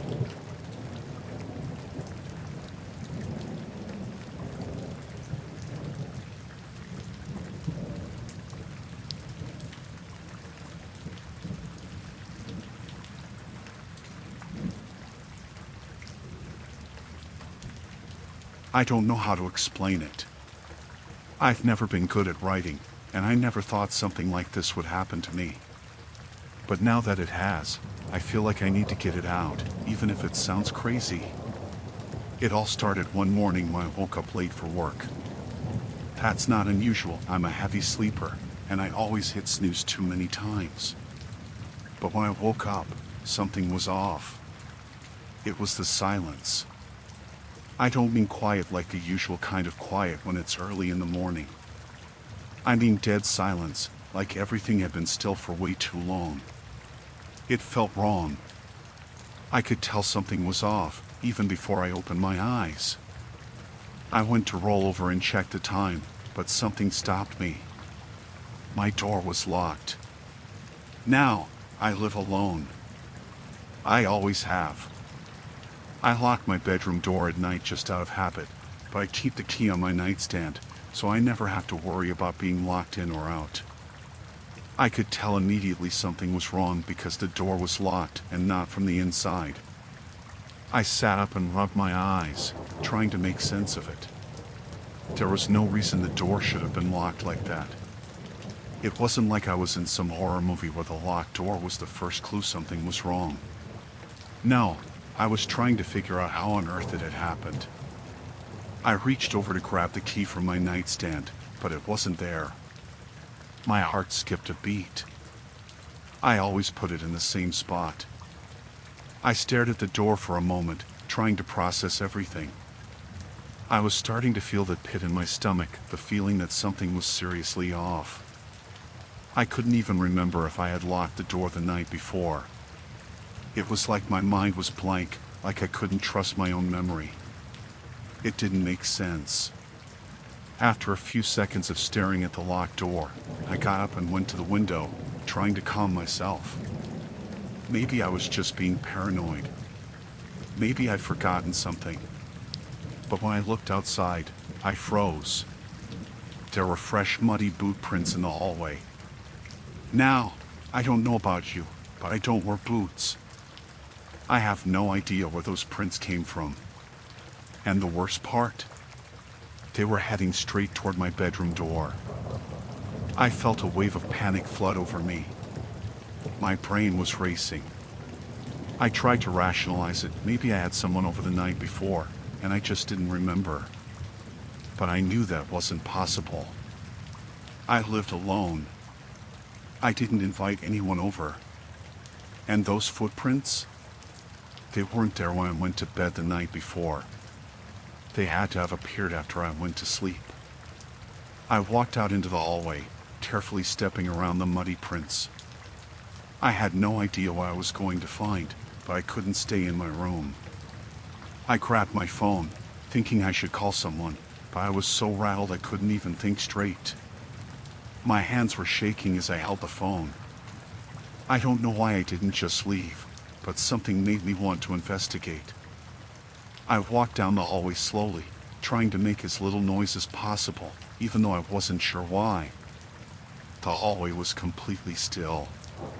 The silence from earlier had returned, but it felt heavier this time, suffocating almost. As I turned the corner toward the kitchen, I noticed something strange. The front door was slightly ajar. Not wide open, but just enough that I could see a sliver of light coming through. The door was never left unlocked like that. I moved quickly, my heart pounding, and shoved the door closed. But before I could even take a breath, I froze. My mind was screaming at me to run, but I couldn't move. I had just closed the door, and I could still feel the weight of someone or something being in the house with me. I didn't know what to do.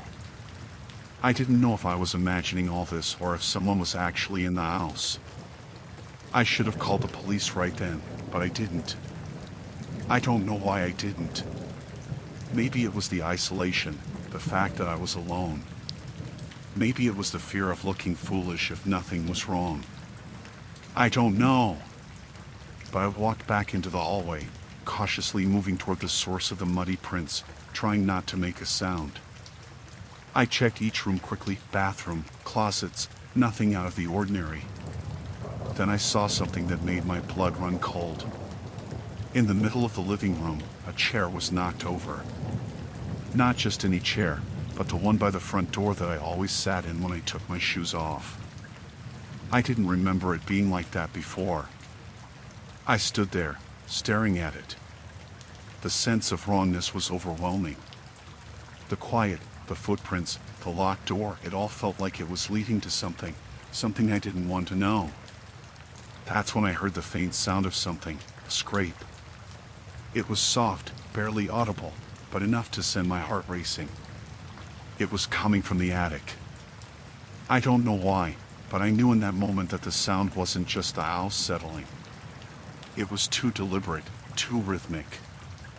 I don't even remember walking to the attic stairs, but somehow I found myself there, standing at the bottom, staring up.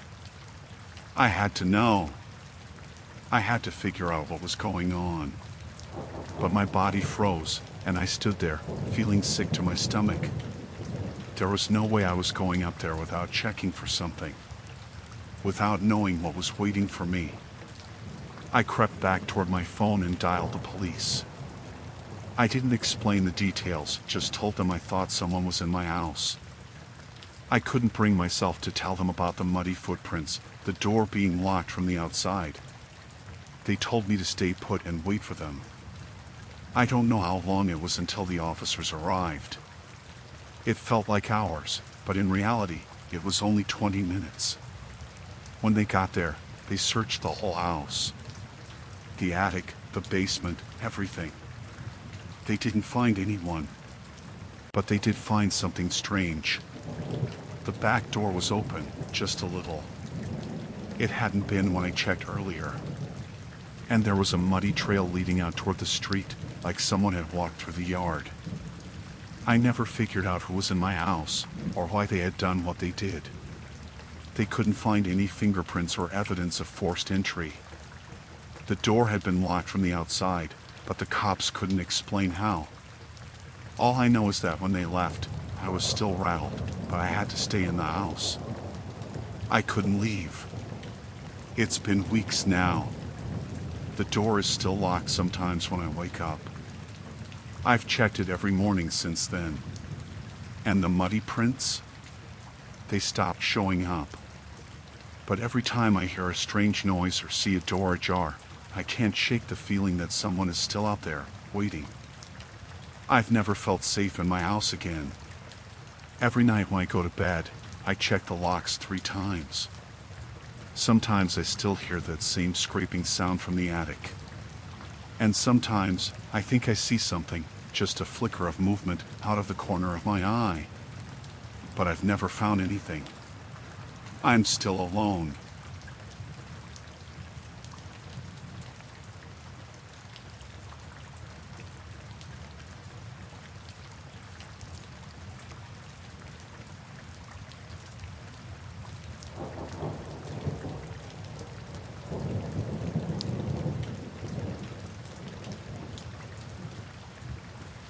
This happened a few weeks ago, and I still can't shake the feeling of how wrong everything was.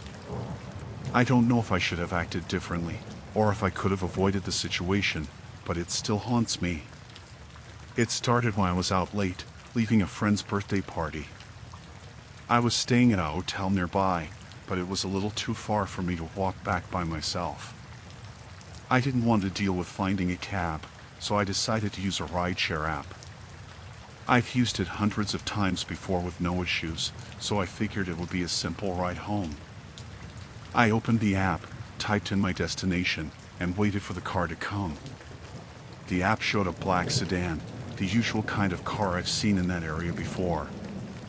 I've never had an issue with the drivers, and the photo of the driver's profile looked fine. He was a middle-aged man, with a smile, kind of nondescript, and looked like someone who wouldn't draw attention. I've seen those kinds of drivers plenty of times. It didn't seem odd at all. The car arrived a few minutes later, and I got in.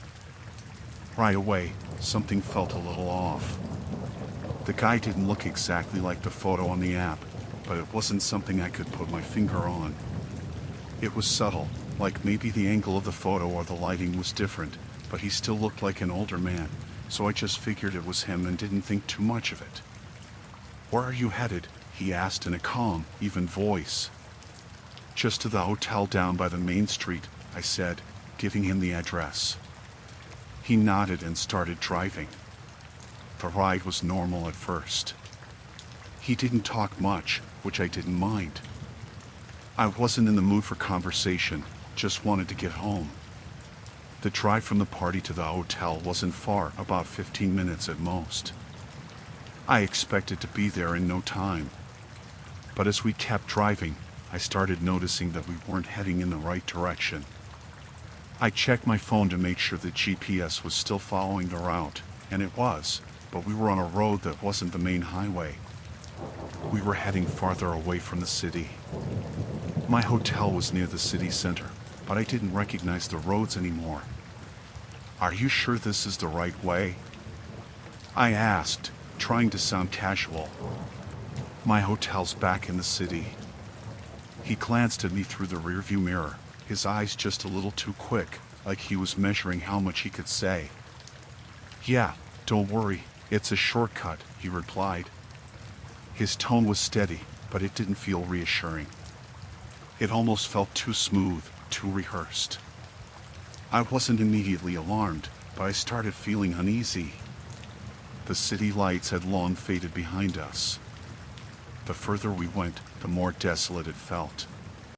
We were in some industrial area now, and the buildings looked run down, like they were abandoned. "Is your GPS working?" I asked again, starting to sit up straighter. "I think we're going in the wrong direction." The man didn't answer right away. Instead, he kept driving, his hands gripping the steering wheel tighter. The silence stretched for a moment, and then he spoke in a calm but firm voice. "We're almost there." I didn't know how to respond to that. I could tell we were nowhere near where I had been headed, but I didn't want to cause a scene. Maybe I was overthinking it. Maybe he knew something I didn't. But the closer we got to this area, the more the hairs on the back of my neck stood up. I could see fields and empty lots on either side of the car, and there were no other cars on the road. It felt wrong. It felt like we were going deeper into nowhere. I checked my phone again, and this time I noticed that the battery was low. I hadn't charged it fully before I left my friend's party, and now I only had about 10% left. I didn't want to make a call and waste it, but I had to. "Can you pull over for a second?" I said, trying to keep my voice even. "I need to check something on my phone." The man didn't respond, but I could see him glancing at me through the rearview mirror again. He didn't seem upset or concerned, just watching. His grip on the wheel tightened even more, and the car kept speeding up. We were driving faster now, and I could feel the tension in my chest building. I reached for the door handle, just in case. My mind was racing. I wanted to say something more, something that would make him stop the car, but I couldn't get the words out. I was too scared, too confused. I had no idea where I was or what was going on. Finally, I spoke up again. "Look, I don't think this is the right way. Can you stop, please?" This time, his smile faltered for a split second. It wasn't much, but I noticed it. It made my stomach flip. The man's smile didn't feel friendly anymore. It felt like he was hiding something. "We're close," he said, his voice low now, a little too calm, like he was trying to soothe me. "Just trust me." That's when I realized it. It wasn't about me trusting him, it was about me not trusting myself. The unsettling feeling that had been building in my gut finally clicked. This wasn't a shortcut. This was a trap. He wasn't taking me where I wanted to go. I grabbed my phone, as casually as I could, and texted my friend who had just dropped me off. I didn't even care if it seemed odd. I needed to get someone to know where I was. My battery was so low, I wasn't sure if the text would go through, but it did. I just typed help and hit send. Then I hit the emergency button on the app, hoping it would send a notification to the company. The man noticed me doing that and his hand shifted to the side, reaching towards something. I don't know what it was, but I could tell he was getting frustrated. "Stop that," he said, his voice sharp now. "It's not necessary." I couldn't stop myself. Panic hit me like a wave. I unlocked the door in one quick movement, and the moment it opened, I pushed against it and jumped out. I landed hard, rolling onto the ground, but I didn't care. I ran as fast as I could, straight into the field. I didn't stop running until I found a small road, and thankfully, a passing car stopped to help. They took me to the nearest gas station where I could call for a proper ride back to the city. I never saw the man again, but I reported everything to the rideshare company. They told me they couldn't find any record of the ride I had taken, despite the app showing the ride details clearly. No one was able to explain why that car wasn't on file, or why the driver's profile didn't match. I don't know if he was trying to kidnap me or just scare me, but that night I learned to trust my instincts. I still get nervous when I use rideshare apps, but I always check the details carefully now. And I never let myself get in a car unless I feel absolutely sure. I wish I had never gotten in that car.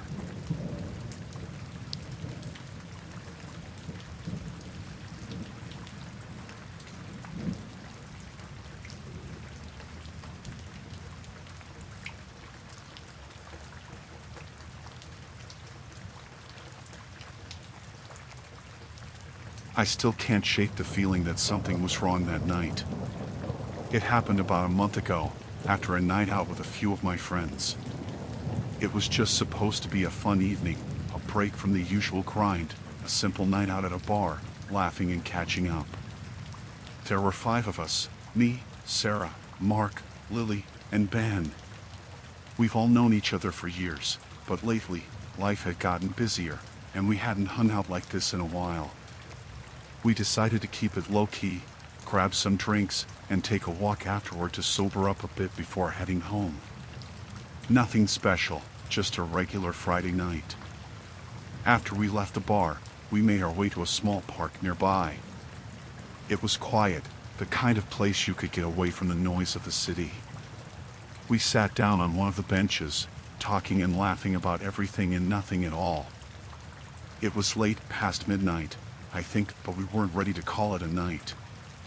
Mark, always the adventurous one, suggested we take a walk through the wooded area at the far end of the park. I heard it's peaceful over there, he said, grinning. And we can grab some cool pictures with the night lighting. Lily was hesitant at first, but the rest of us were down. Sarah and Ben were all for it. So we all got up, and the 5 of us made our way toward the woods. It wasn't much of a forest, just a small patch of trees that lined the edge of the park, but it felt isolated enough to make things interesting. The moon was high in the sky, and the path was dim, but we could still see each other well enough. As we walked, we started taking photos, mostly of the trees, the moon, and each other. Mark was the photographer of the group, always holding the camera up and clicking away. We were all having a good time, laughing at the goofy pictures we took. At one point, we even tried to get a shot of the 5 of us standing in a line, but the shot didn't come out great. Ben suggested we take one more closer to the trees, so we walked a little deeper into the woods. We stood there, lined up in front of the trees, with Mark setting up the shot. I remember laughing about something Sarah had said right before he snapped the picture. After he clicked the button, we crowded around the phone to see how the photo turned out. That's when we saw him. There, in the background of the photo, was a man standing just at the edge of the trees. He was far enough that we hadn't noticed him when we'd taken the photo, but when we looked closely, it was unmistakable. The man was wearing a mask. It was one of those blank, featureless white masks, like something out of a horror movie. His body was turned slightly away, but his head was tilted, staring directly at us. At first, we didn't know what to make of it. We thought it was a joke, or maybe a weird coincidence. But the more we looked, the more wrong it felt. The way he was standing perfectly still, not moving an inch, made everything feel off. It was almost like he had been watching us the entire time without us realizing it. My stomach dropped. I felt a chill that had nothing to do with the cool night air. "Who is that?" Sarah asked, her voice low, almost a whisper. She looked from the photo to the dark trees where the figure had been. "I don't know," I said, trying to laugh it off, but it came out forced. Maybe some random guy in the park? Could just be someone walking through. But even as I said it, I knew something was wrong. The figure wasn't walking. He was standing completely still, and it didn't feel like a coincidence that we've only just now noticed him. We looked through the other pictures, but the man didn't appear in any of them. The photo we had just taken was the only one. My heart raced as I kept staring at it. There was no reason for him to be out there, not in the middle of the night, in the woods, standing so close but hidden by the trees. "Okay, that's weird," Mark said, trying to make light of it, but I could hear the uncertainty in his voice. Maybe we should head back. Yeah, Ben said, glancing nervously at the trees. Let's go. We all agreed it was time to leave, but none of us could shake the unease that had settled over us. It felt like the air was heavier, like someone was watching us from just out of sight. We turned around and started walking back the way we came, all of us keeping our eyes on the path ahead, trying not to look back. The whole way back, we didn't say much. There was a tension in the air. Every crack of a twig, every rustling sound in the trees made us jump. It felt like the man in the mask was still out there, still watching us, though we hadn't seen him move. When we reached the park again, the streetlights felt like a relief. The open space felt safer. We lingered for a moment, unsure of what to do next, but the atmosphere had changed. The fun, carefree vibe from earlier was gone. I just wanted to go home. That night, we all left the park in different directions, not really talking much. The unease lingered. Later, when I got back to my apartment, I couldn't stop thinking about the man. Why had he been out there? What was he doing, just standing there, staring at us from the trees? And why hadn't any of us noticed him until after the photo? I thought about texting the group, but I wasn't sure what to say. Maybe I was overreacting. Maybe it was nothing. But I couldn't shake the feeling that it wasn't. I didn't want to seem paranoid, so I let it go for the moment. It wasn't until the next day that I went back through the photos, trying to distract myself. That's when I saw something that made my blood run cold. In the photo with the man in the background, I noticed something else. Something I had missed the night before. The trees behind the man, there was a faint outline of another figure, hidden in the shadows. It wasn't clear, but it looked like someone else was there, standing further back, partly obscured. I didn't know how I missed it before, but now it was all I could see. I showed the others. We all agreed that it didn't make sense. That wasn't just some random guy, and the more we thought about it, the more wrong it felt. The fact that the man hadn't moved, hadn't acknowledged us, made it worse. We were sure he had been watching us from the moment we stepped into the woods. We reported it to the police, but they didn't find anything. No one else had reported seeing anything unusual in the park, and they didn't take the photos seriously. They told us it could have been someone passing through, or maybe just a trick of the light. But we all knew better. We couldn't shake the feeling that something had been watching us. That man, whoever he was, had been there for a reason, and we had no idea what it was. We haven't gone back to that park since.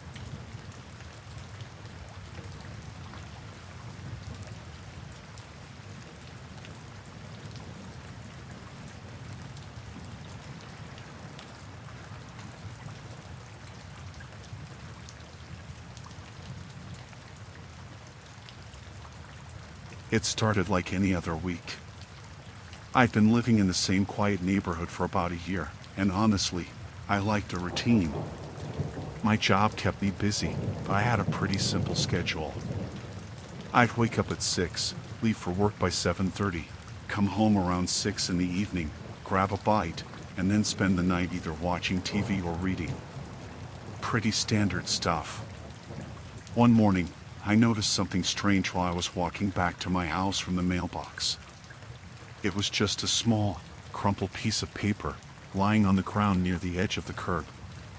At first, I thought it was just litter, but then I saw that it looked a little out of place, like it had been placed there. The paper was folded, almost like someone had made sure to hide it under the mailbox just enough so I would see it, but not right away. Curiosity got the best of me, so I bent down to pick it up. I thought it might be a receipt or an advertisement, but when I opened it, my stomach dropped. The paper had a list written in neat, block letters. It wasn't some random to-do list or grocery list. It was my routine. The list had times and events written in precise detail, things I did every day, things I thought only I knew. The first line was about the time I usually leave for work, 7:30 a.m. Then, it mentioned a nearby cafe where I sometimes grabbed coffee in the morning, along with the time I typically left the cafe, which was around 7:50 a.m. It then listed the time I usually got back home in the evening, around 6:10 p.m., followed by when I'd usually eat dinner, 6:30 p.m. to 7 p.m., depending on how tired I was. There were more details: when I walked my dog in the morning and evening, what route I typically took, and even when I usually went to bed around 11 p.m. It felt like someone had been watching me. It wasn't just that they knew the details of my day, it was that they knew my habits, the times I left, the places I went. It was like they were following me, tracking me somehow. I felt my heart start to race, and I looked around quickly. The neighborhood seemed quiet, just like it always was. No one in sight. I stood there for a second, trying to convince myself that it was a coincidence. Maybe someone had written the wrong address or had gotten confused. But no, the paper had my name on it, too, scribbled at the top in messy handwriting, my full name, the one only a few people knew. I couldn't shake the feeling that someone had been watching me for days. How else could they know so much about me?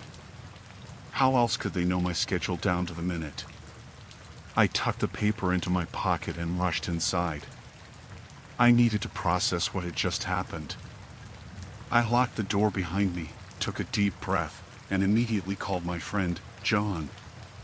He was one of the few people I trusted, and I needed to hear from someone else that this wasn't as strange as it felt. "John," I said, pacing in the living room. "You're not going to believe this, but I found something by my mailbox.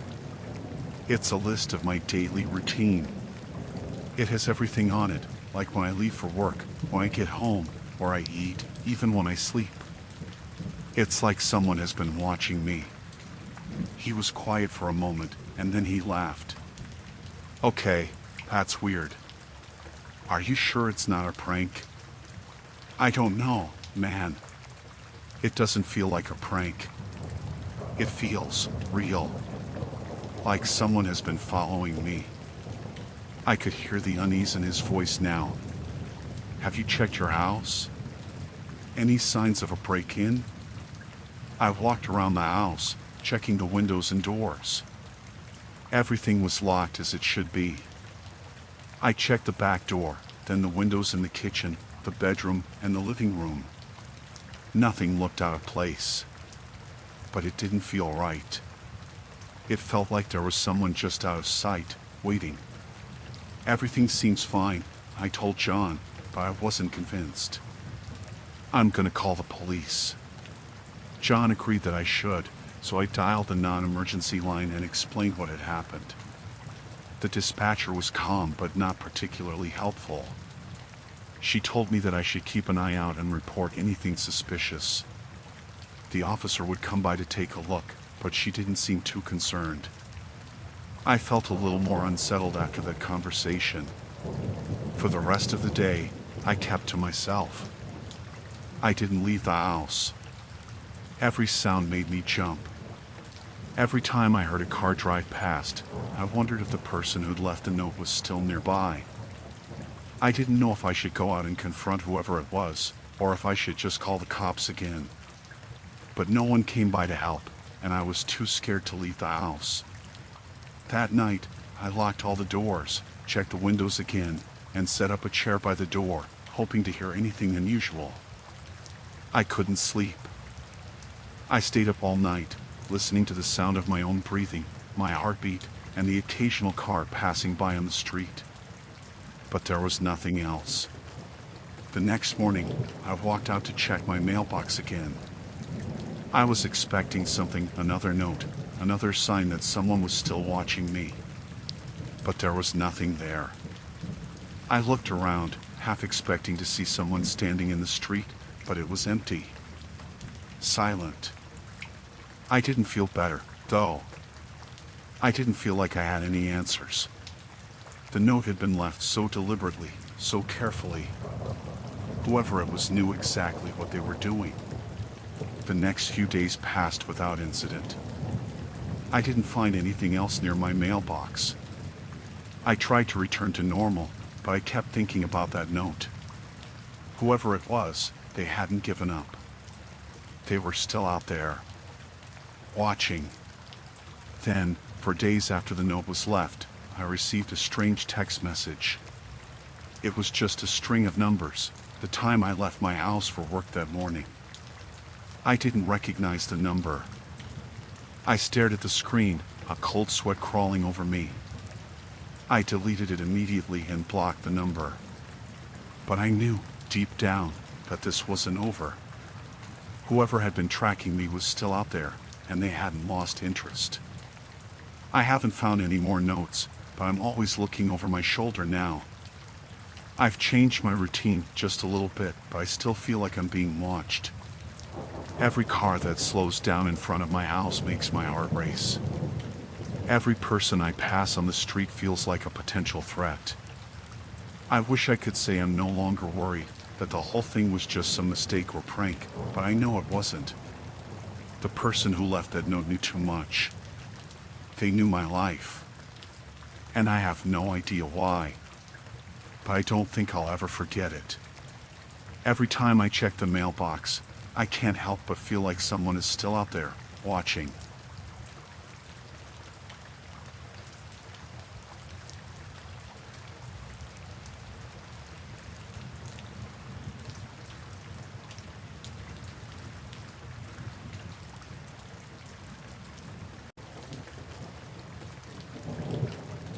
I still can't stop thinking about it.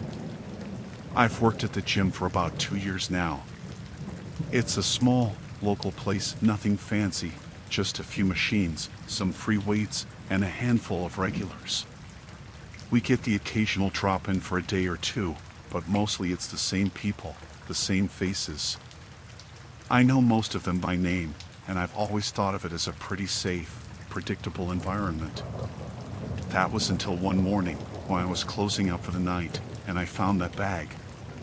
It wasn't like I had a particular reason to be suspicious at first. I was just cleaning out the lockers. We had a policy where we clear out abandoned lockers every few weeks. Usually, it's just forgotten towels or old gym shoes, maybe a jacket that someone left behind. But this time, there was a duffel bag tucked in the corner of one of the lockers. It was a dark green color, a little worn but still in good shape. Not the kind of bag you'd forget at the gym. I figured maybe someone had left it behind, and I'd just have to check the lost and found. I moved to open it, but then I stopped. Something felt off. I can't really explain why, but I felt a strange hesitation. It was almost like I knew that whatever was inside wouldn't be something ordinary. Still, I told myself it was just a bag. I opened it anyway. At first glance, it seemed like just a gym bag. There were a couple of towels, a water bottle, a few protein bars. Then, buried underneath it all, I saw something I wasn't expecting, some photographs. I pulled them out, thinking they were just random pictures from someone's life. But when I looked closer, my blood ran cold. The photos were all of people who looked familiar. Regular gym goers, people I saw almost every day. But they were taken from a distance, from behind bushes, through windows, from across streets. It wasn't just that they were pictures of people from the gym, though. No, these pictures were taken outside their homes. One photo was of a man who often worked out on the rowing machine in the mornings. He was in his driveway, standing by his car, with no idea someone was watching him. Another picture was of a woman who came in around lunchtime, always talking about her kids. She was sitting on her porch, drinking coffee, and looking out at the street. The strangest one was of the gym's manager. She was in her kitchen, making dinner. Her back was to the camera, and the shot was so close that I could see the reflection of her face in the window. I don't know what happened to me then. I just stood there for a long time, holding the pictures, not sure what to do. I wasn't sure if I should look for more pictures in the bag, or if I should call the police immediately. But what was I supposed to say? Hey, I found some pictures of gym members in a duffel bag? It sounded insane. So, I pulled out a few more photos. There were about 10 in total, all taken from different spots around town. Each one made my stomach twist tighter. These weren't random photos. Whoever took them knew exactly where these people lived. They knew their routines. I quickly shoved the photos back into the bag and zipped it up, my heart pounding. I thought about calling the police, but I didn't want to get anyone in trouble if it was some weird misunderstanding. Maybe it was just a mistake. Maybe these photos weren't what I thought they were. Maybe I was overreacting. But as I stood there, I realized that none of those excuses made sense. Who would leave something like that in a gym locker? Why would someone take such precise photos of people, especially if they were watching them at their homes? I didn't know what to do, so I decided to tell the manager about it. She was usually the one who handled situations like this, but when I found her in the office, the words wouldn't come out. I wanted to tell her, but at the same time, I wasn't sure if it was serious enough to get the police involved. I felt ridiculous. I kept replaying the photos in my head, but I knew I had to say something. "Hey, Sarah," I finally said. I found something weird in the gym. A bag with some pictures of people, some of the members. It's really strange. I don't know what to do." She raised an eyebrow. "What do you mean?" "What kind of pictures?" "Like pictures of them at home," I said. "Like someone's been following them." She froze for a second, and I could see her trying to figure out if I was just being paranoid. "Are you sure?" I nodded. "Yes. I'm not making this up. They were in the bag taken through windows from outside their houses. I don't know who would do that." She hesitated for a long moment, looking at me like she was trying to make sense of it. Finally, she stood up. "All right. Let's get this to the police. This is serious." That's when I finally realized how serious it was. Whoever was doing this wasn't just taking random pictures. They were stalking these people. They were watching them in their homes. And worse, they had the audacity to leave all of it behind in a gym locker. We called the police right away. They took the bag, along with the photos, and asked me a bunch of questions. They seemed just as confused as I was, but they agreed this was a potential stalking case, so they started looking into it. They asked if I'd seen anyone acting suspicious in the gym, but I hadn't. It's a pretty quiet place. In the end, the cops couldn't find anything solid. They told me they'd try to track the bag down, but they couldn't figure out who had left it behind. It didn't make sense. There were no fingerprints, no obvious clues. It was like whoever left it had just disappeared into thin air. After the police left, I couldn't shake the feeling that someone was watching me, too. I kept looking out the window, expecting to see someone lurking in the shadows. The gym felt different now. Every time a new person came in, I couldn't help but wonder, what if it was them? What if they were watching me now, too? It's been a few weeks, but I still can't forget about the photos. I still wonder who was taking them, and what their endgame was. I'm careful now. I don't go anywhere without double-checking my surroundings. I don't trust people as easily as I used to. I just wish I knew who did it, and why.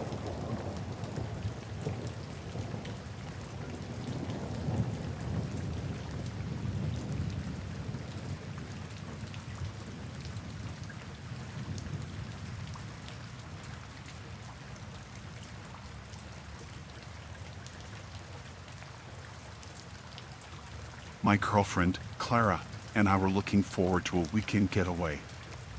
We've been working non-stop for months, and we figured a couple of days in a remote cabin would help us unwind. We found the place online, secluded, peaceful, and far enough from the city to make it feel like an escape. The pictures were beautiful. A small, rustic cabin in the woods, surrounded by trees. Perfect for some quiet time together. We drove up late Friday afternoon, the sun still hanging low in the sky. The cabin wasn't easy to find. It took us a good 30 minutes past the main road, through a winding gravel path that seemed to get more isolated the further we went. When we finally arrived, the cabin looked just like in the pictures. There were no neighbors around, just the trees and the distant sound of birds. We unloaded our bags, turned on the lights, and got settled in.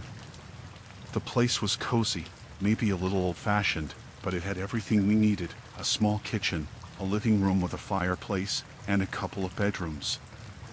But there was something odd about the cabin from the start. The first thing I noticed was a door in the back of the cabin that was padlocked shut. I didn't think much of it at first, maybe just an old storage room they didn't want guests to access. It wasn't unusual, and the lock seemed solid, so I let it go. Clara pointed it out, too, but neither of us was really bothered by it. We spent the first day hiking, cooking dinner, and just relaxing. It was quiet, peaceful, and exactly what we needed. I barely thought about the locked door again. On the second night, things started to feel a little off. We were watching a movie on the couch when I heard something faint. At first, I thought it was just the wind, but then I heard it again, a soft, almost imperceptible scratching noise, like something moving against the walls. It was coming from the direction of the locked door. I tried to ignore it, telling myself it was just the house settling or maybe a small animal outside. Clara noticed me tensing up, though. "What's wrong?" she asked, looking at me with concern. "I thought I heard something," I said, trying to brush it off. "Probably just a branch or something." She nodded but didn't look convinced. We went to bed soon after, but sleep didn't come easily. Every time I closed my eyes, I thought I heard something faint in the distance, a creak, a shuffle. The locked door kept coming to mind, and I couldn't shake the feeling that someone or something was on the other side of it. The next morning, I made coffee and tried to act normal, but the unease hadn't gone away. Clara seemed more relaxed, which I was grateful for, but I couldn't ignore the strange feeling I had about that door. I decided to try and focus on something else. We went out for another hike, this time deeper into the woods. The fresh air and sunshine helped, but I could still feel the nagging sensation in the back of my mind. When we returned that afternoon, the door was still padlocked. It seemed like it had been nothing more than a quirk of the cabin, but the more I thought about it, the more I felt like there was something behind it, something we weren't supposed to know. That night, we had dinner and spent the evening talking by the fire. Everything felt normal for a while, but just as we were about to go to bed, the sound came again. This time, it was louder, clearer. The unmistakable sound of something moving in the room behind the locked door. I sat up straight. Clara looked at me, her face pale. "Did you hear that?" I nodded, not trusting my voice. The sound was coming from behind the door. Slow, deliberate. Like someone or something was pacing in there. I got up, feeling a wave of dread wash over me. "I'm going to check it out," I said, trying to sound calm. Clara grabbed my arm before I could walk away. "No, don't. We don't know what's in there." I wanted to agree with her. It made sense to just leave it alone, to pretend nothing was happening. But something in my gut told me that ignoring it wouldn't be the right choice. "I'll just take a look," I said, pulling away from her. "Stay here. I'll be fine." Clara didn't look happy, but she didn't stop me either. I walked over to the door, my heart pounding in my chest. I knelt down to examine the lock. It was old, rusty, but still firmly in place. There was no way to open it without a key. I looked at the door handle, it wasn't even turned. But still, the sound was unmistakable. I pressed my ear against the door, straining to listen. The movement was still there, slow and deliberate, just like before. Whoever or whatever was on the other side, they were pacing, almost like they were waiting for something. I backed away from the door, feeling a shiver run down my spine. I glanced at Clara, who was standing in the doorway of the bedroom, watching me with wide eyes. She hadn't moved. "I'm calling the owner," I said, my voice shaking a little. This isn't right." I grabbed my phone and dialed the number we had for the cabin owner. The call went straight to voicemail. I left a message, trying to sound calm, but I was starting to feel desperate. I didn't want to scare Clara more than I already had, but I didn't know what to do. Just as I was hanging up, the sound stopped. I stood still, trying to listen for anything else, but there was nothing. Absolute silence. For a moment, I thought I might have imagined it all, that I was just being paranoid. Maybe I was overthinking things. Then, a noise came from inside the room, so faint, I wasn't sure I heard it at first. A click. The sound of something unlocking. I froze. My blood went cold. The door hadn't moved, but I heard it again. The unmistakable sound of a latch being lifted. I turned to Clara. "We need to leave. Now." Her eyes whitened. She didn't ask questions. We both grabbed our things as fast as we could, and I rushed us out of the cabin. It was pitch black outside, but I didn't care. We weren't staying another minute in that place. We drove straight to the nearest town, not stopping until we reached the lights of a gas station. I tried calling the owner again, but there was still no answer. I didn't want to go back to the cabin, not then, not ever. The next day, I got a call back from the owner. When I told him what had happened, he didn't seem shocked, just confused. He said the cabin had always been locked up tight, that no one was supposed to be there. He assured me he'd check everything out, but honestly, I didn't care anymore. We didn't stay the rest of the weekend. We didn't even go back to pick up our things. I don't know who or what was in that locked room, but I don't ever want to find out. I don't know what's behind that door, but I'm never going back to that cabin to find out.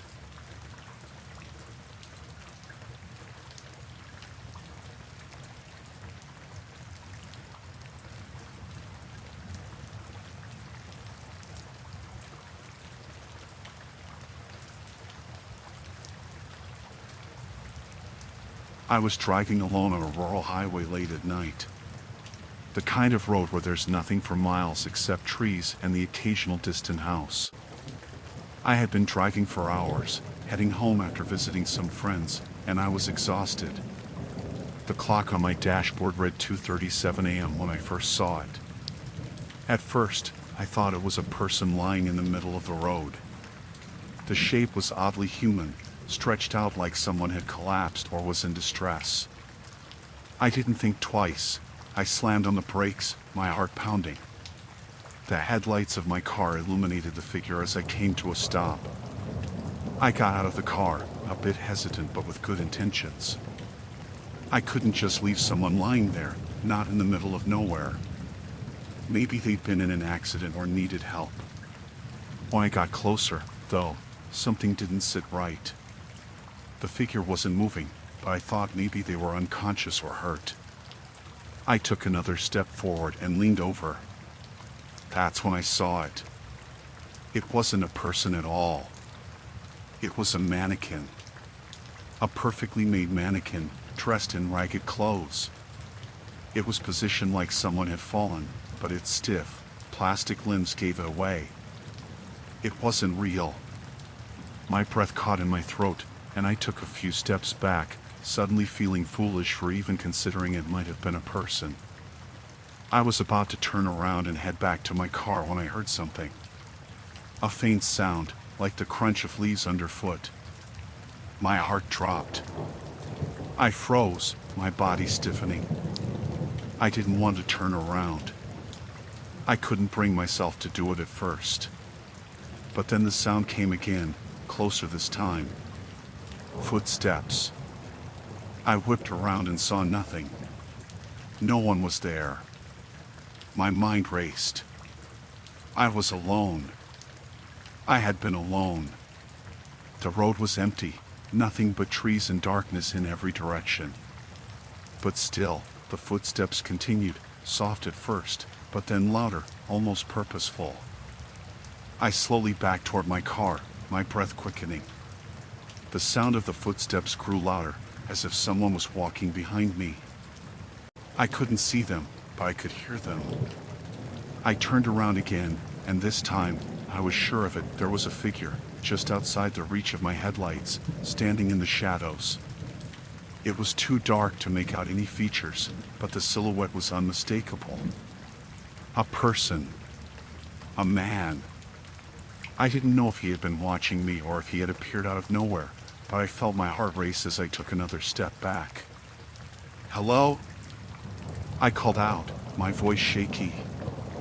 No response. The man didn't move, didn't speak. I wanted to run, but I didn't know if he was alone. Maybe there were others around. I couldn't tell.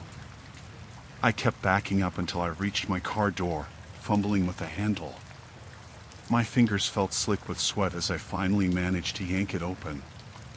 I got in, slammed the door shut, and locked it. My hands were shaking as I started the engine. I didn't want to look back. I didn't want to see if he was following me, but I knew I had to. I glanced in the rearview mirror. There he was, still standing in the shadows, unmoving. My heart pounded in my chest as I put the car in drive and sped off. I didn't care if I was breaking the speed limit. I just wanted to get away from that man, away from the mannequin. The rest of the drive was a blur. I don't remember much, but I remember the way my hands gripped the steering wheel, the sound of my own breathing, and the cold feeling that stayed with me the entire time. I couldn't shake the image of that man standing in the shadows, the footsteps echoing in my mind. I made it home safe. I didn't tell anyone at first. It sounded so ridiculous, like something out of a bad horror movie. But every time I close my eyes, I still hear those footsteps. And sometimes, I swear I can still see that figure standing just out of reach of the headlights, waiting.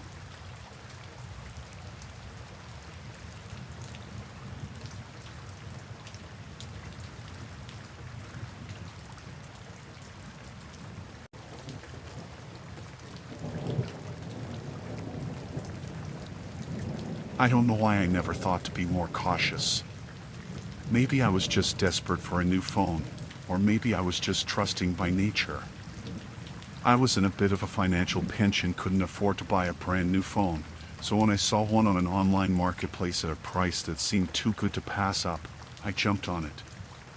It was a second-hand model, a little older than the one I had, but it seemed like it would work just fine. The sellers seemed nice enough, and they offered to meet up in person. They told me it was in good condition, so I thought, why not? I met the guy in a parking lot at a coffee shop one afternoon. He was older than I expected, maybe in his 50s, wearing a hoodie and some jeans. He seemed perfectly normal, almost too normal. He handed me the phone, and I gave him the cash. He didn't ask for anything else, just a quick exchange. He didn't seem to want to chat much, and I didn't really care either. I just wanted to get home and test out the phone. At first, everything seemed fine. I was transferring my contacts and getting it set up, but the real problem started when I began clearing out some of the old photos and files. The phone had been wiped, or so I thought. But as I went through the gallery, I came across a few random photos that I didn't recognize. At first, I thought maybe I had just overlooked them when I was setting the phone up. But then I realized these weren't just random pictures. They were photos of my apartment. My living room, my bedroom, the hallway, shots taken from strange angles, like someone had been sneaking around while I wasn't home. I froze when I saw the first one. I wasn't sure what to think. I thought maybe it was just a glitch or a mistake. I went to swipe it away, but as I scrolled through the rest of the photos, I saw more and more images of my apartment, different rooms, different angles. It felt like someone had been there, watching me. I don't know what compelled me to look deeper, but I went into the videos folder. The first video was just of the ceiling fan spinning slowly. There was nothing remarkable about it, but I couldn't shake the feeling that something was off. The next video, though, was different. It was dark, and the frame was shaky, like whoever was holding the phone was trying to be discreet.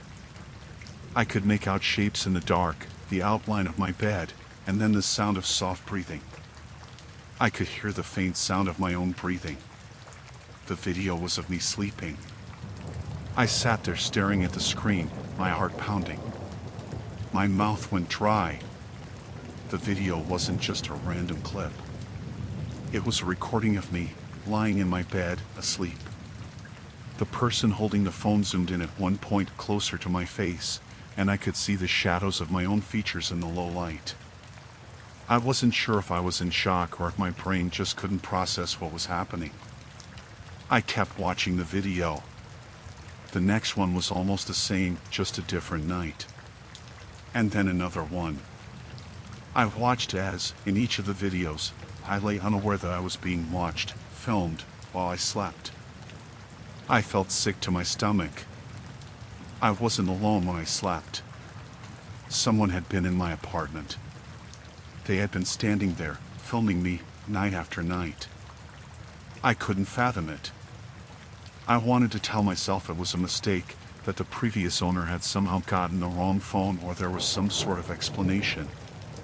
But deep down, I knew better. I felt trapped. The walls of my apartment seemed to close in around me. The realization hit me all at once. I had been living alone in that place for months. No one else should have had access to it. I felt like I couldn't breathe. I had to find out who did this. I had to know if I was in danger, if they were still out there. But I couldn't just keep the phone.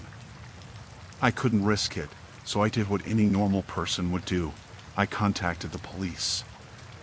I explained the situation, how I had bought a second-hand phone, and when I looked through the photos and videos, I saw evidence of someone filming me while I slept. They listened to me, but I could tell they didn't believe me completely. When they arrived, I showed them the phone, and they did an initial investigation. They ran the serial number, but it didn't seem to match any stolen reports. They didn't have much to go on. I felt like I was losing my mind. The police officer told me to be calm, that they would investigate further. He took the phone with him and left me with a list of things to do. I had to give a statement, get some rest, and wait. The waiting was the worst part. I couldn't shake the feeling that someone was still watching me. Every creak of the floorboards made my heart race. Every time the wind brushed against the window, I felt my nerves jump. I don't know how long I sat there, pacing back and forth in my apartment, trying to make sense of it all. I tried to think of when the photos and videos had been taken. Had it been months ago? Weeks? I wasn't sure how to explain it to my friends or family. How could I tell them this? How could I even begin to tell anyone about what I had discovered without sounding crazy? The police came back the next day. The officer who had been handling my case sat me down. "We've run the phone's data," he said slowly, his voice steady but with a hint of concern. "There's no record of the previous owner. No address, no name, nothing that ties the phone to anyone. It's like they vanished." The officer's words felt like they hit me like a punch to the gut. The feeling of being completely helpless washed over me. I was stuck. I don't know where the phone came from or who it belonged to, but I had the sinking feeling that whoever owned it before me was still out there. And they knew where I lived. They knew everything about me. They had been watching me. After a long conversation with the police, I agreed to stay with my parents for a while. I didn't want to be alone in that apartment anymore. The fear of the unknown, the uncertainty of who was watching me, kept me up at night. I ended up leaving the phone at the police station. I couldn't keep it. I couldn't risk it anymore. I don't know if they ever found out who did it. I don't know if they ever tracked the person down. All I know is that the feeling of being watched hasn't left me. Even now, I check the locks on my doors twice before I go to bed. I make sure all the windows are shut tight. I don't trust anyone anymore, not even myself. The worst part is, I still don't know who filmed me or what they wanted. I don't know what they were planning. But I can't shake the feeling that one day, they'll come back.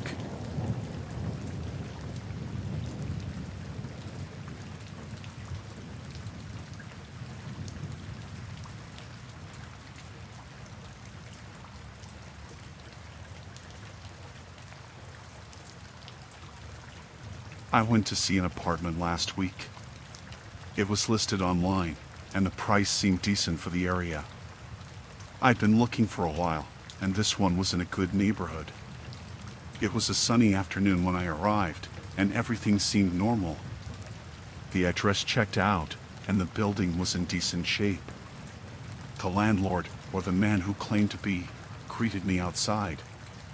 He looked just like someone you'd expect, mid-40s, a bit disheveled, wearing a worn-out jacket. He had a friendly enough smile, though something about him felt off. Not in a way that screamed danger, just a subtle discomfort that I couldn't place. But I didn't think much of it at the time. I figured maybe I was being paranoid. We went inside, and he showed me around. The apartment itself wasn't anything fancy, but it was decent. It had good space, lots of natural light coming through the windows, and the rent was affordable for the area. I was feeling pretty good about it, despite the nagging feeling in my stomach. As he walked me through the rooms, he kept talking. A lot. A little too much, honestly. He mentioned things about the building's history, the previous tenants, and how he keeps it in good shape. Nothing too weird at first. But then, he started talking about the neighborhood more. A bit too much. Like he was trying to convince me it was the perfect place to live. The more he talked, the more I felt that strange unease creeping in. I tried to stay polite, listening while I thought about whether I really wanted this place. But by the time we got to the kitchen, I'd made up my mind. I wasn't sure yet.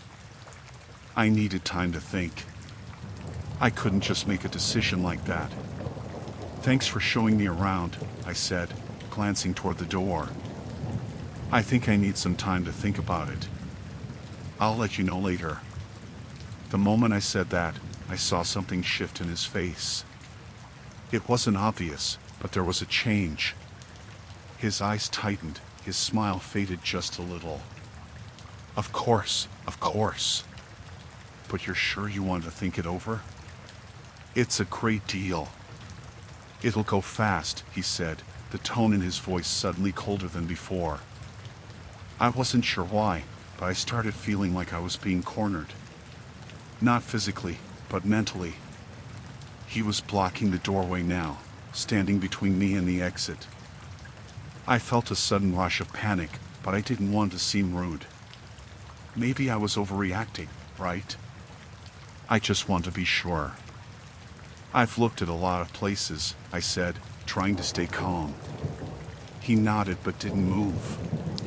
For a second, it felt like he wasn't going to let me leave. That's when I noticed his eyes. Something about them was different now. They were more focused, almost too focused, like he was studying me. "Take your time, of course. But, he said, stepping a little closer to me, Sometimes it's better to make a decision right away, before someone else gets to it. I didn't like the way he said that. I started to feel trapped. The hallway behind him, the exit door, was too far now. He was still blocking it. I felt a tightening in my chest, like I couldn't breathe properly. "I think I'll step out for a bit," I said, my voice shaking just a little. "I'll call you later." I tried to move around him, but he didn't step aside. He was still in my way, looking at me too intently. "Are you sure?" His voice was smooth, but there was an edge to it. It wasn't loud, but it was persistent. "It's such a nice apartment. I'm sure you'll love it here." I couldn't tell if I was imagining it, but there was something in his gaze that made me think this wasn't about the apartment anymore. It felt like something else. Something that wasn't right. I tried to walk around him again, a little more forcefully this time, but he didn't move. "Hey," I said, my voice louder, trying to keep control. "Please let me go. I'll let you know later." For a second, it was like he was going to say something else. His eyes flickered briefly, and I thought I saw a flash of frustration. Then he stepped back, just enough for me to slip by. I didn't wait to see what he was going to do next. I walked out as quickly as I could, closing the door behind me a little too forcefully. I could still hear his voice faintly, something like "take care" or "we'll be in touch," but I didn't want to turn around to make sure. As soon as I got outside, I took a deep breath, trying to calm myself. I walked quickly to my car, locking the doors the moment I got inside. I didn't look back. I spent the rest of the day replaying everything in my head. I don't know what it was, but something felt very off about that encounter. The way he kept pushing me, blocking the door, insisting I'd love the apartment. It felt like he wasn't just showing me a place to rent, it felt like he was trying to make me stay. Trying to trap me in some way I couldn't understand. I never called him back. I found another place a few days later, one that felt much safer, and I've been living there ever since. But every time I pass by that building, I feel a shiver run down my spine. I don't know what that man wanted, but I'm glad I got out when I did.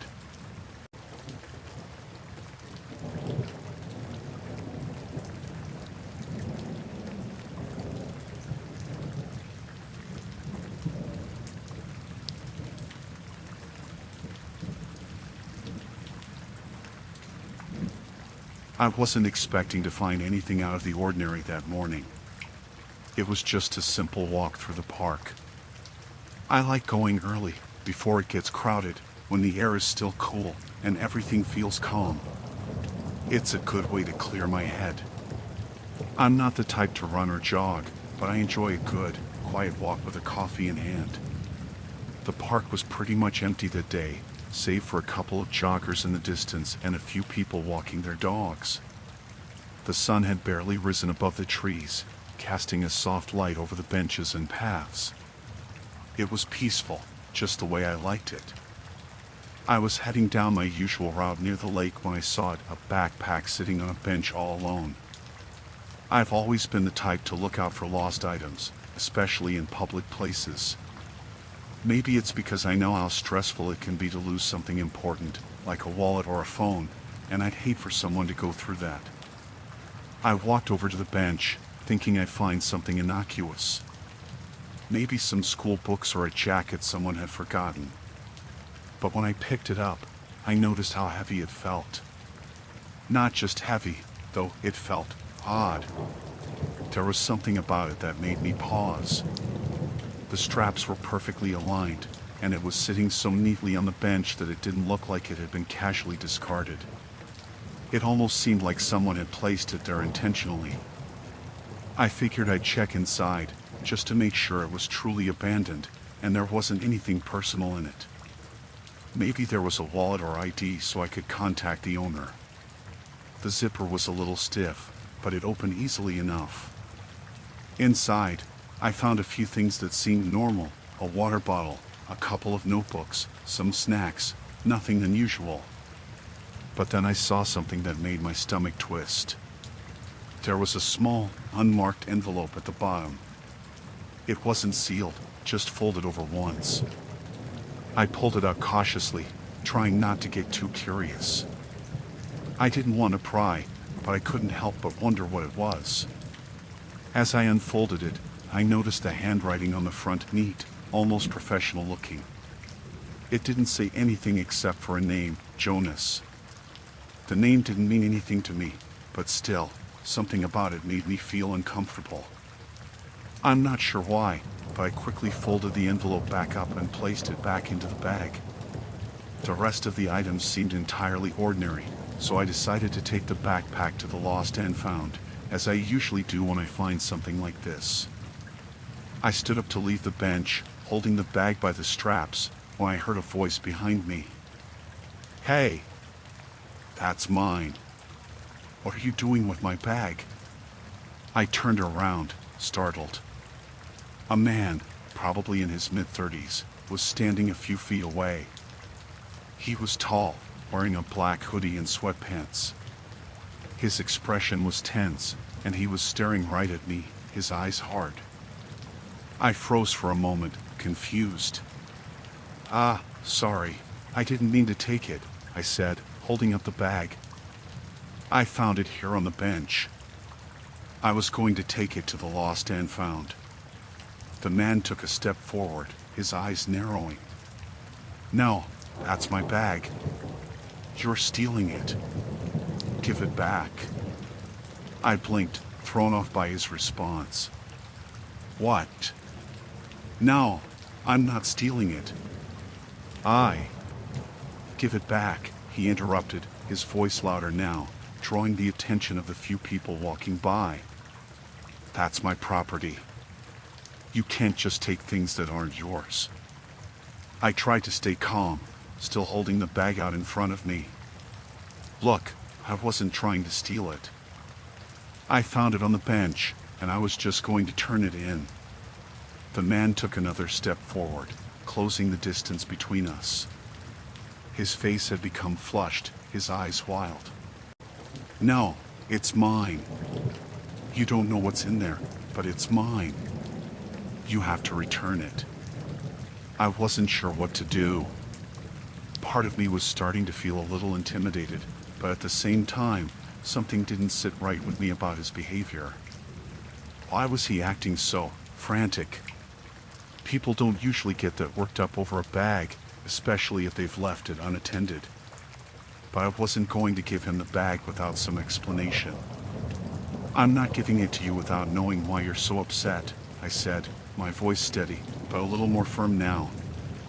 "If it's really yours, you can take it to the lost and found and prove it." His face twisted into a scowl. "I'm not going to the lost and found. I want it now. Just give it to me." The way he was acting made me uneasy. It was as though he wasn't just upset about losing a bag, there was something deeper behind it. Something more desperate. I tried to step back, thinking maybe I could walk away without any more confrontation, but as soon as I moved, the man took a step toward me again. "Hey," he shouted. "Give it to me.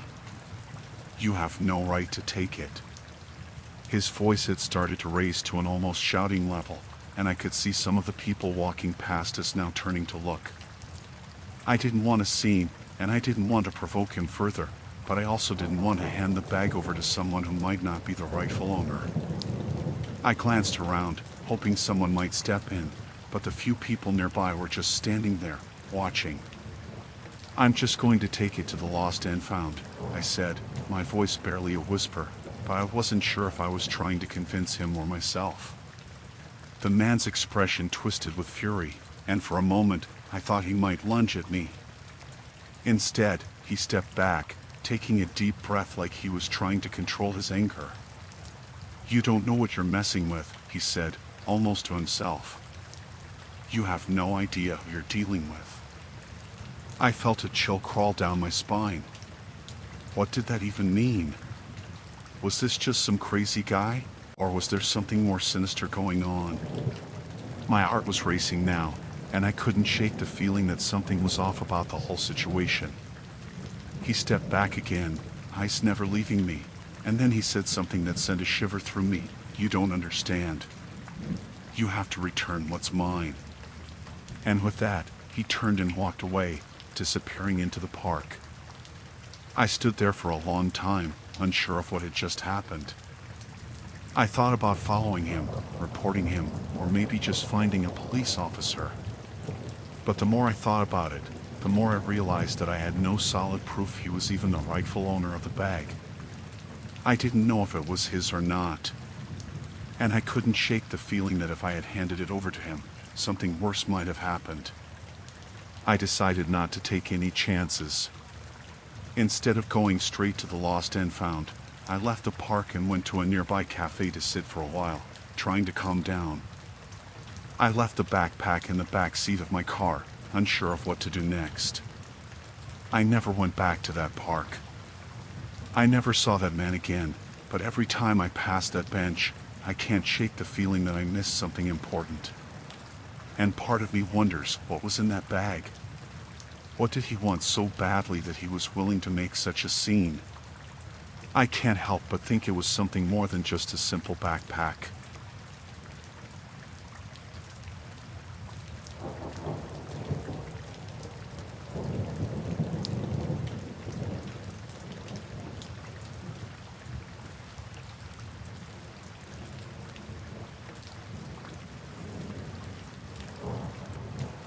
I don't know how to explain it, but I think about that weekend all the time now. Every time I get an itch to go camping or rent a cabin, the memory hits me. It wasn't that I felt something was wrong at the time, it was subtle. But it didn't let go. Not then, and definitely not now. We were a group of 6 friends, close friends, the kind you've known forever. We decided to rent this cabin out in the woods for a long weekend. Nothing too fancy, just a small, rustic place tucked away near a national park. The kind of spot where you can disconnect, hike, and just enjoy each other's company. It was supposed to be peaceful, fun, just a break from our busy lives. The drive was long, and by the time we arrived, the sun was already starting to set. The cabin itself was a bit older than we expected, but it looked cozy enough. A wooden structure with a few creaky steps leading up to the front door. The kind of place where you could imagine spending the evening with a warm drink and good conversation. We unloaded our bags, set up some things, and then decided to explore the area a little before it got too dark. The first odd thing happened that evening. We were standing outside, just taking in the quiet. The air smelled like fresh pine in the earth, the kind of air that makes you feel more alive somehow. As we chatted about nothing in particular, one of my friends, Liz, pointed out that there were cigarette butts scattered near the back door. They weren't old either. They looked fresh. "I remember," she said. "Who's been smoking out here?" We all stopped for a moment, eyes scanning the ground. None of us smoked. At least, none of us did anymore. Not since high school. It was strange to see those cigarette butts, crisp and new, lying there on the dirt. We weren't near any main roads either, just a dirt path and trees surrounding us in every direction. Probably just someone passing through, Matt suggested, trying to brush it off. But it didn't sit right with me. I looked around. The back porch had a small set of stairs leading to the yard, which was completely dark. The trees were so thick back there that it felt like the woods went on forever. There was no sign of anyone, though. The place was secluded, isolated, even, and I couldn't imagine why anyone would come that close just to smoke a cigarette and leave. We figured it was nothing, just someone before us maybe, and decided to get some dinner and not let it spoil the mood. We didn't mention it much after that. The first night passed without incident. We stayed inside, ate, drank, and talked. We played cards, laughed, and stayed up late like we always did. The kind of carefree night that makes you feel like nothing bad could ever happen. But the next morning was when things started to feel off. I woke up to the sound of Liz asking from the other room, "Did anyone go outside last night?" We all looked at each other, groggy and confused. "What do you mean?"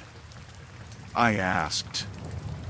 I swear I heard footsteps outside my window, like someone walking around the cabin. Did anyone get up to grab something or go outside? We all shook our heads. No one had gotten up, at least not that we knew of. But it was strange, none of us had heard the footsteps. Liz was spooked, but we all laughed it off, blaming it on the wind or some animal. I wanted to tell myself the same thing, but there was a nagging feeling in the back of my mind that I couldn't shake. We went about our day, hiking through the woods and enjoying the fresh air.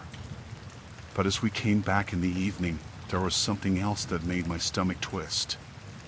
There were more cigarette butts. Not just near the back door this time, but also along the side of the cabin. Fresh ones. It had to be the same brand, two long, slender butts with the same burnt filter, still wet at the end. And again, none of us smoked. "Okay, this is weird," said Matt, his usual laid-back attitude now replaced with a tinge of frustration. "Who's messing with us?" We went outside to take a closer look. I felt my skin crawl when I saw the butts were scattered in a clear trail, leading off toward the edge of the woods. It didn't make sense. Who would be out here smoking, and why would they be leaving their trash behind like that? We stood there for a minute, unsure of what to do. Our laughter had faded, and there was this unspoken sense of discomfort creeping in. None of us wanted to admit it, but the thought of someone else being out there, so close to our cabin, made us uneasy. We stayed inside that night, locked up tight, making sure every window and door was secured. But I couldn't sleep. Every time I closed my eyes, I kept imagining someone watching us from the trees, hidden just beyond the reach of our lights. The next morning, things only got worse. I woke up earlier than usual, feeling like I hadn't slept at all. I went downstairs to make some coffee and looked out the window. What I saw made my heart stop. There, in the yard, were more cigarette butts. But this time, they weren't scattered around. They were arranged in a perfect circle. Like someone had placed them there intentionally. A twisted, strange pattern in the grass, like a ritual or something. I stood there for what felt like forever, just staring. Then I heard footsteps behind me. Liz came in, rubbing her eyes. "What's going on?" she asked when she saw me staring out the window. I didn't answer her right away. I didn't know how to explain it. I didn't know what to say. All I could think about was the fact that someone had been here, someone had been watching us all along. We weren't alone. Liz saw it too. She gasped. "What is that? Did someone do that last night?" "I don't know," I whispered. "But we need to leave. Now." The panic was rising in my chest. I didn't want to wait around to find out who was out there or why they were doing this. We decided then and there to pack up and leave, no more waiting around. I didn't care if we lost the rental fee or if it ruined the weekend. I couldn't shake the feeling that something was wrong. Very wrong. As we packed up the car, I kept looking over my shoulder, half expecting someone to step out of the woods or from behind a tree. But there was no one. The woods were eerily quiet, almost too quiet. The cigarette butts were still there, staring back at us, but they didn't seem to matter anymore. We left in a hurry, barely looking back. The drive back was silent. None of us said much. But we all knew. The tension was palpable. None of us had been comfortable since the first night, and I don't think any of us would ever feel the same about that cabin. I still don't know who left those cigarette butts, or why they were doing it. Maybe it was just someone messing with us, or maybe it was something worse. All I know is, I've never been back to that cabin. And I never will. Something about it felt wrong. Something about it still haunts me. Even now, when I close my eyes, I can still picture the butts scattered on the ground, like a sign. A warning. And I can't shake the feeling that someone who wasn't part of our group was there the whole time, watching us from the shadows.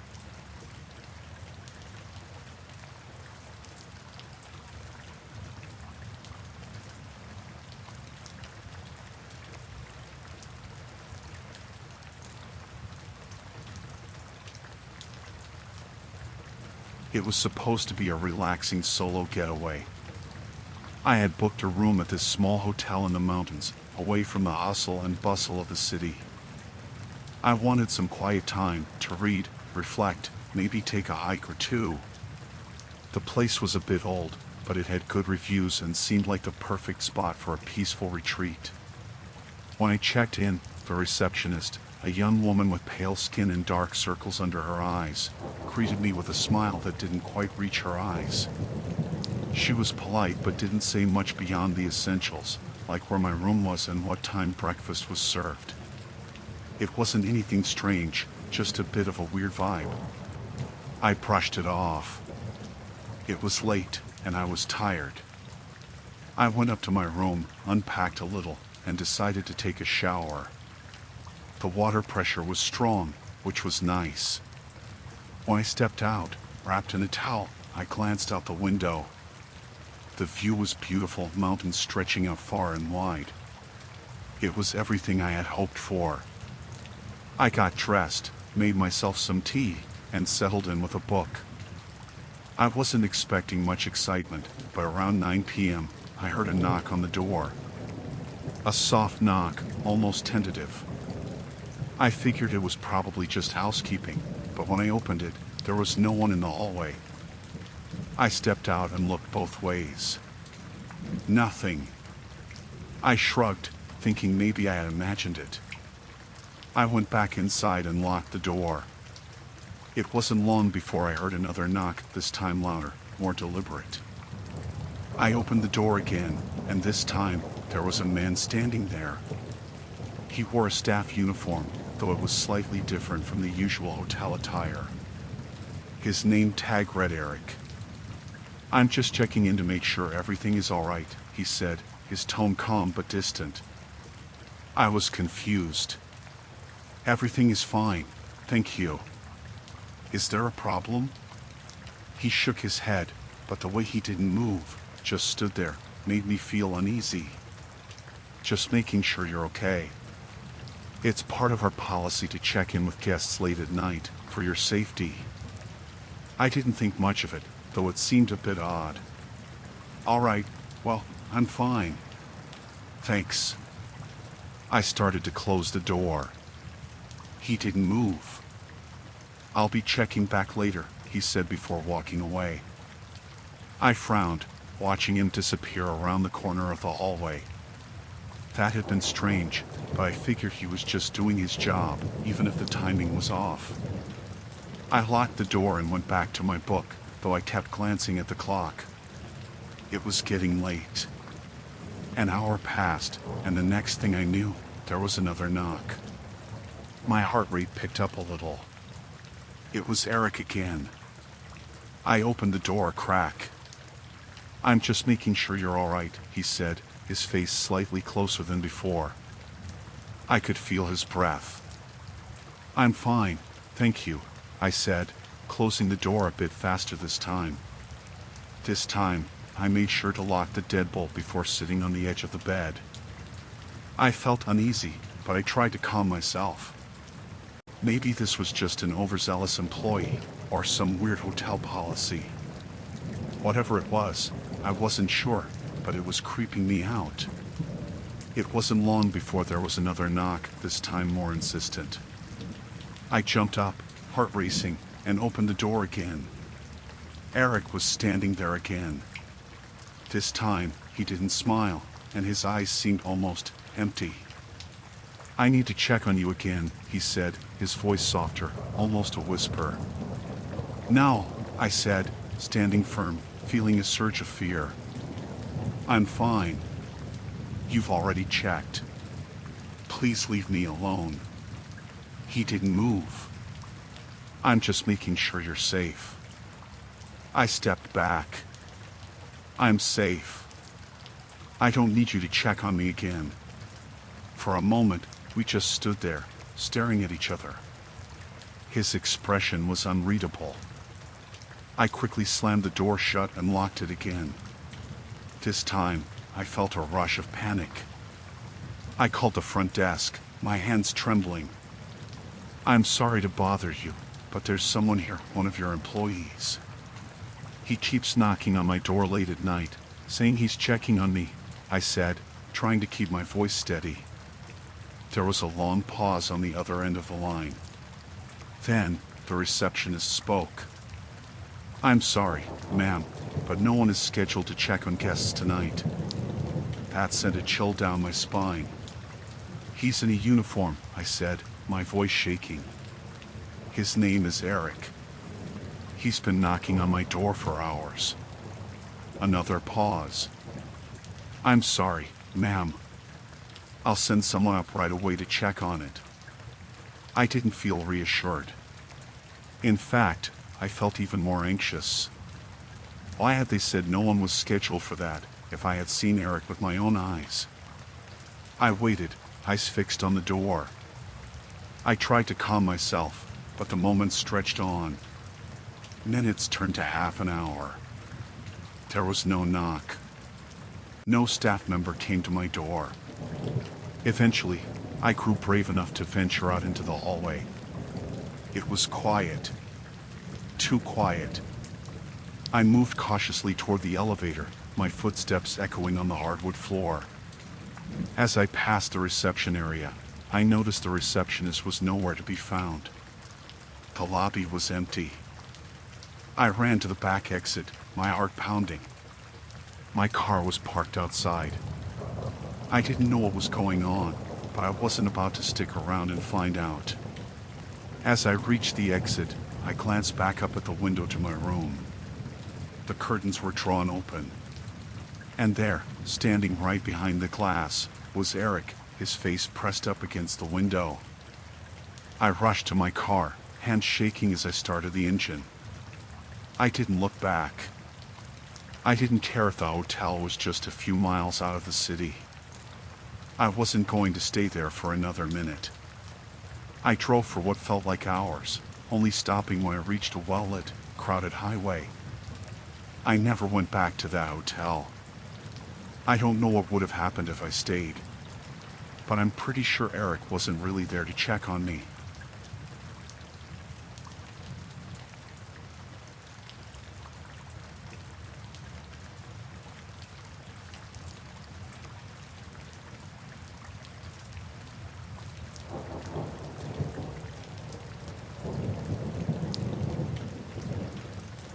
I was driving back home from a weekend trip. It had been a long day, and I was exhausted. The sun had set a while ago, and the highway stretched ahead of me, an endless dark ribbon through the middle of nowhere.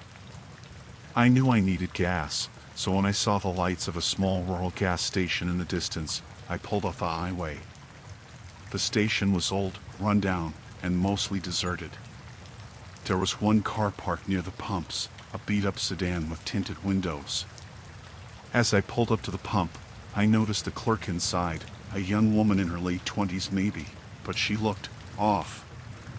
Her movements were jerky, like she was too tired or nervous, and she kept glancing out the window at the car with tinted windows. I tried not to think too much of it. I got out of my car, stretched, and went over to the pump. The woman inside watched me from behind the counter, her eyes wide, but not in a welcoming way. She was looking at me like I was a threat or something, which I thought was a little strange. But I wasn't about to get into a whole thing over it. I filled up my tank, and then I went inside to pay. When I opened the door, the bell above it gave that hollow ding, and the woman looked up sharply. She was standing at the counter, fiddling with something, but her hands were shaking. I didn't say anything at first. I was just trying to get in and out, you know? But then I noticed something odd. There was a man standing near the corner of the store, just outside the light of the counter. He was wearing a dark hoodie, and I could barely make out his face.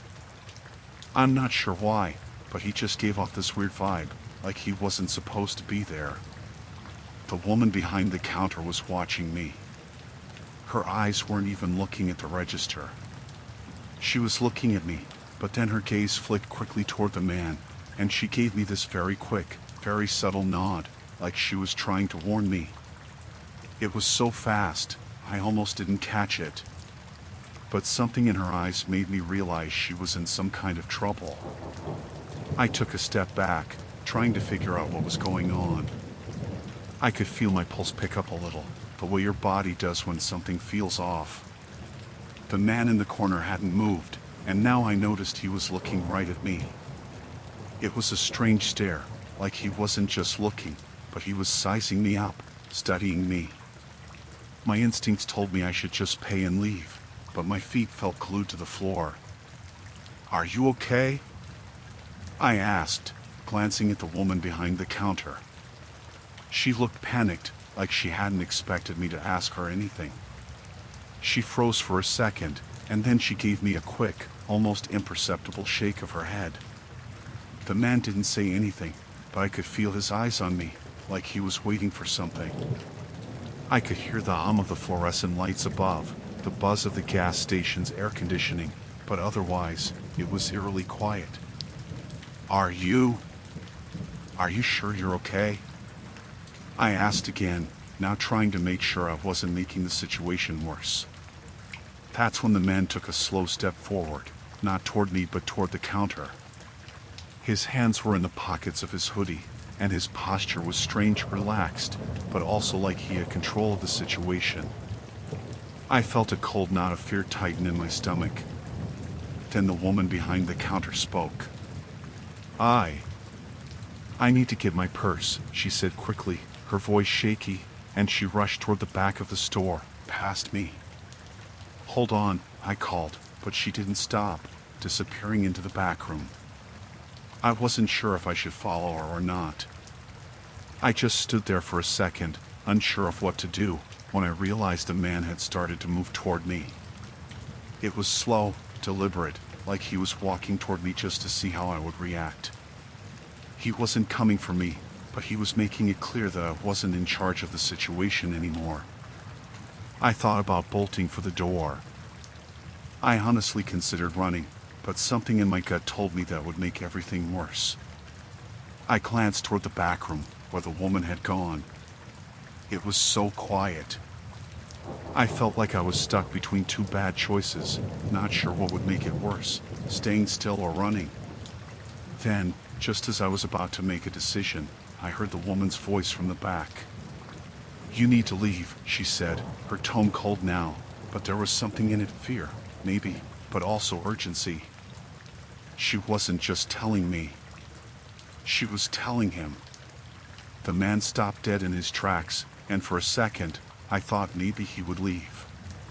But then he tilted his head slowly toward the back room and gave a slight nod. It was too calm. Too controlled. It was like he was waiting for something. "Leave now," she said, her voice shaking. The urgency in her voice now was clear. I didn't know what was going on, but my instincts kicked in. I turned and walked toward the door, trying to keep my movements casual, but inside, I was terrified. The last thing I heard before I reached the door was the man's voice. It was low, like a warning, and all he said was, "I'll be right here when you get back." I didn't turn around. I didn't even look back through the glass as I quickly pushed the door open and stepped outside. The cool night air hit my face, and for a moment, I thought maybe I was overreacting. Maybe it wasn't that bad. But then I saw the woman in the window, watching me, her face pale and strained. I got in my car as fast as I could, my hands shaking. I started the engine and pulled out of the parking lot, not daring to look back, but I could feel my heart pounding in my chest. I didn't stop driving until I found another gas station, miles down the road, where I pulled in and called the police. I didn't want to believe that something bad had happened, that I had narrowly avoided something dangerous, but in my gut, I knew I hadn't just imagined what had happened. I was still rattled hours later. I didn't want to think about what could have happened if I hadn't noticed the woman's look, or if I'd ignored it. But I'll never forget the way he looked at me. And I'll never forget the woman's eyes, pleading for help that never came. I hope she's okay.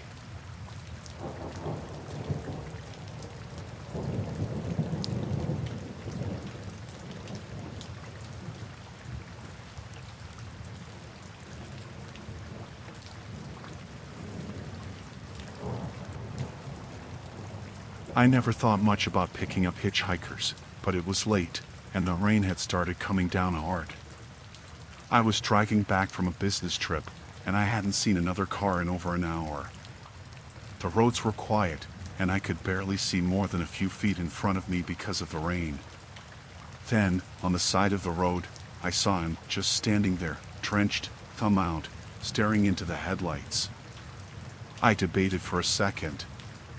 Normally, I wouldn't stop, but something made me pull over. Maybe it was the way he looked. He seemed harmless, just a guy in his mid-30s, with a rain-soaked jacket and a tired face. I rolled down the window a bit. "You need a ride?" I asked.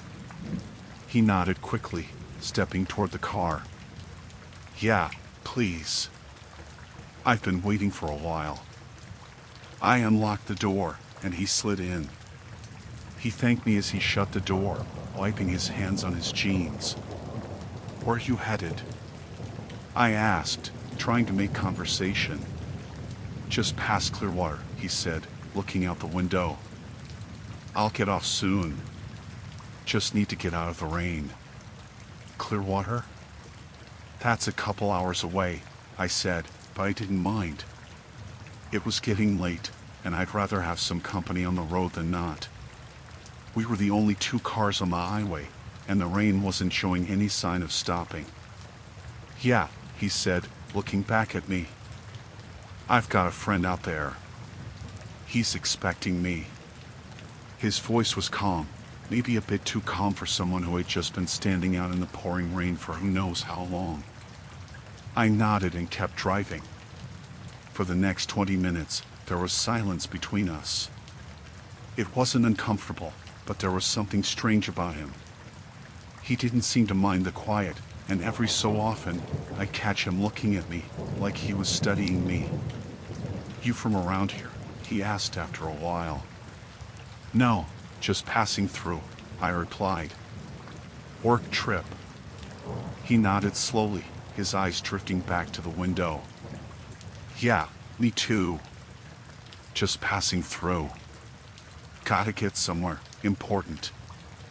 I didn't know why, but something about that made me uneasy. It was like the way he said it, like he was hiding something. I kept my focus on the road, trying not to let my mind wander. After about another 10 minutes, I heard him shift in his seat. I glanced over and saw him looking at me, but his expression was different now. Harder. It wasn't that friendly face anymore. His eyes were cold. "You know," he said, his voice low, "you didn't really have to stop, you know. You didn't have to pick me up." I felt a little chill run down my spine, but I tried to stay calm. "You looked like you needed help," I said, glancing at him for a second before focusing back on the road. "I don't need anyone's help," he said, and now there was a sharpness to his voice. It wasn't the same person who had gotten into the car a while ago. "I just needed a ride, and now I'm stuck with you." I didn't know what to say. Something wasn't right, but I couldn't put my finger on it. I tried to laugh it off, thinking maybe he was just a little too tired or maybe he'd had a rough day. "It's all right," I said, trying to lighten the mood. Just trying to be friendly. He didn't respond. The air in the car had shifted. It wasn't the rain anymore, but something about the way he was sitting in his seat, his eyes locked on me, made the car feel smaller. He was still staring at me, unblinking. My hands gripped the steering wheel a little tighter. "You should probably get out when we hit the next exit," I said, trying to keep my voice steady. He didn't move. Didn't say a word for a long time. I glanced at him, just as the headlights cut through the rain. "Hey," I said. Before I could finish, he suddenly reached forward, grabbing the door handle like he was about to throw it open. I swerved to the side, almost hitting the guardrail. My heart pounded in my chest as I tried to regain control of the car. "Stop!" I yelled, my voice shaking now. He let go of the handle, but he was still staring at me, his face twisted into something I couldn't quite read. "You think I'm just gonna let you tell me what to do? You think I'm just gonna get out when you say so?" The rain was pounding harder now, and the headlights barely cut through it. I tried to focus on the road, my hands slipping on the wheel. "What the hell is wrong with you?" I said, my voice shaky. "You're not as nice as you think," he muttered. "You picked me up, so you deal with me now." I was starting to panic, but I tried not to show it. I didn't want to make him angrier. "I'll pull over at the next exit," I said. "You can get out there." He was quiet for a moment. Then he leaned back in his seat and chuckled. It wasn't a laugh, it was a low, eerie sound, like he was mocking me. "You think I'm gonna get out? After all this?" I looked at him again, this time fully aware of the danger. He wasn't planning on leaving. I knew it then, but I wasn't sure what to do. "You need to get out," I said again, my voice firm, but my heart was racing. But now he just grinned. It was a slow, deliberate smile, and something in it made me want to vomit. "You don't get it, do you?" "I'm not getting out," he said. I was trembling now, but I wasn't about to let him have control. I quickly reached for my phone, planning to call for help, but before I could do anything, he reached across the seat and grabbed my wrist. His fingers were like iron, digging into my skin. "You can't just call someone," he hissed. I yanked my wrist away, my mind racing. I had to think fast. I couldn't let him control this situation. I focused on the road, trying to remain calm, even though panic was rising inside me. I remembered the gun I kept in the glove box. I had never used it, but I had it there for situations like this. He must have seen the shift in my expression because he leaned forward, his face inches from mine. "You think that'll help?" he whispered, his breath hot and rank in my face. But before I could react, I saw the lights of another car in the distance. Relief flooded me, and for a split second, I thought I might get out of this alive. The car was close, and I steered toward it. My foot slammed on the gas, and I cut across 2 lanes to get behind the other vehicle. I looked in my rearview mirror and saw the hitchhiker still watching me, his eyes burning into the back of my skull. I wasn't safe yet, but I was getting closer. I couldn't go back to the road we'd been on, but I could keep driving. I had to keep driving, away from him, away from whatever the hell he had planned. When I finally found a gas station and stopped, I jumped out of the car, locked the doors, and ran inside. I didn't stop until I was inside, safe. The stranger never followed me inside, but I swear I saw him standing outside in the rain, watching me through the window.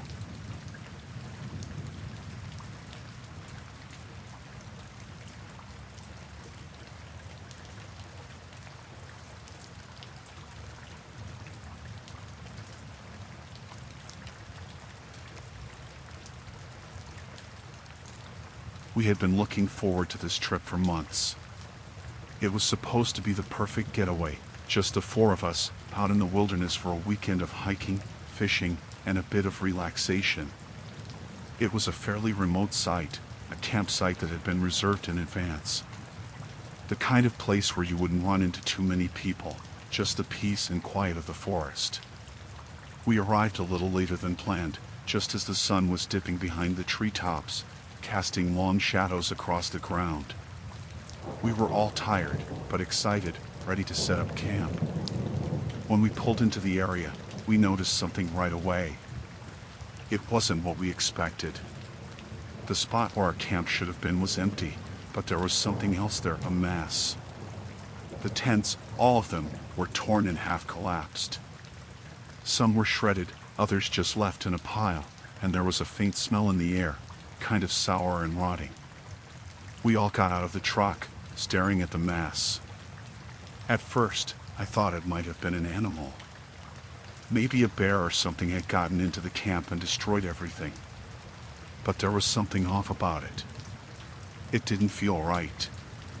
Maybe it's just an old camp, Mark suggested. He's always the one trying to make light of things. Maybe they didn't clean up or something. But as we looked around, it was clear this wasn't just some careless camp. The food that was left out was rotten cans of beans and tuna, half-open bags of chips, and boxes of crackers. All of it was covered in mold. The smell was unbearable. We walked further into the camp, and that's when I noticed the markings on the trees. They weren't just scratches or random carvings. They were deliberate, almost like symbols, but I couldn't make sense of them. They looked old, but also fresh, like someone had marked them recently. "What the hell is this?" Sarah whispered, pointing at one of the trees. The symbol was crudely scratched into the bark, something jagged and unnatural. We all stood there for a second, unsure of what to make of it. There was no sign of any people around. Just the empty, destroyed camp and the strange markings. I felt uneasy, like we weren't supposed to be there. Mark was still trying to make it seem less alarming, like it was just a coincidence. He suggested we go ahead and set up our camp anyway, even though this wasn't our designated spot. The site wasn't far from where we had planned to camp, so we figured it wouldn't hurt to just stay there for the night. We started unpacking, and that's when we realized something else. There were things missing, small things at first. My lighter, Sarah's small first aid kit, and some of our water bottles. At first, I thought we were just misplacing them, but then I realized someone else must have been here recently. Maybe we weren't the only ones who found this site. I mentioned it to the group, but everyone else shrugged it off. I felt uncomfortable, but I didn't want to be the one to ruin the trip. The sun had almost set, so we started the campfire and decided to have dinner. That's when the sound started. At first, it was nothing, just the usual rustling of the trees and the crackling of the fire. But then, we heard something else. It was quiet at first, footsteps, soft and slow, like someone walking around our camp. It wasn't a random noise, it was deliberate, like someone was moving around the perimeter. We all stopped talking, listening. The footsteps came closer. My heart was pounding in my chest. I couldn't explain why, but I felt like we were being watched. I told everyone to stay quiet. I grabbed a flashlight from my bag, and we all huddled together, staring out into the dark. I was about to say something, but then I heard a twig snap, and that's when I saw it. In the distance, near the edge of the camp, a shadow moved between the trees. It was just for a second, but it was enough. Someone was out there. Someone who shouldn't be. I don't know why, but I felt sick, like something wasn't right. Sarah was the first to stand up, telling everyone to stay calm. She was usually the calm one in the group. She suggested we head to the truck, just to be safe. But when we went to grab our things, that's when we found it. The truck, the one we parked just a few hours earlier, was gone. It didn't make any sense. We hadn't driven anywhere. None of us had. But the truck was gone. The spot where we parked it was empty, the dirt and gravel untouched. It was like it had never been there. I don't know what kind of game this was, but I was starting to panic. We were in the middle of nowhere, with no way out. We decided to take a look around the camp again, maybe try to figure out if there was anything we missed. That's when I found the note. It was stuck to the underside of one of the broken tents. A small piece of paper, yellowed with age, with strange handwriting on it. It wasn't in any language I recognized, and it made my skin crawl just looking at it. I couldn't make out most of it, but at the bottom of the page, there was a date almost a year ago, to the day. The same time of year. And then, below it, one last line, they never left. I showed the others, and Sarah looked as pale as I felt. Mark was quiet for once. We all stood there, staring at the note. That's when we realized the truth. The people who had been here before, they were gone. They had vanished. No sign of them anywhere. And whatever had happened to them, it wasn't something we wanted to find out. We packed up our things and started walking in the opposite direction, away from the camp.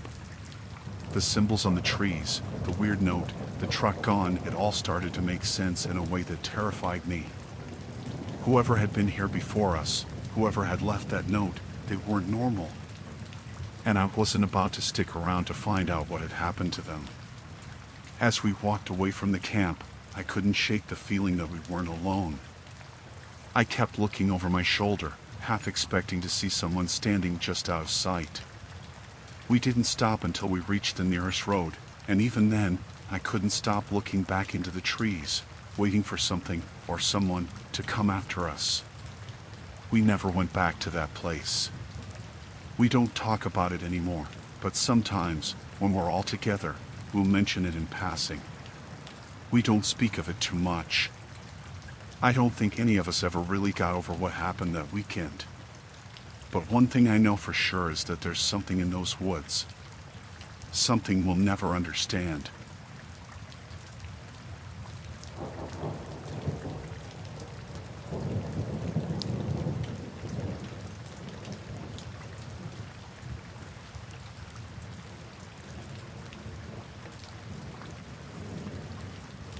I didn't think it would be anything serious. Just a weekend camping trip with a few friends.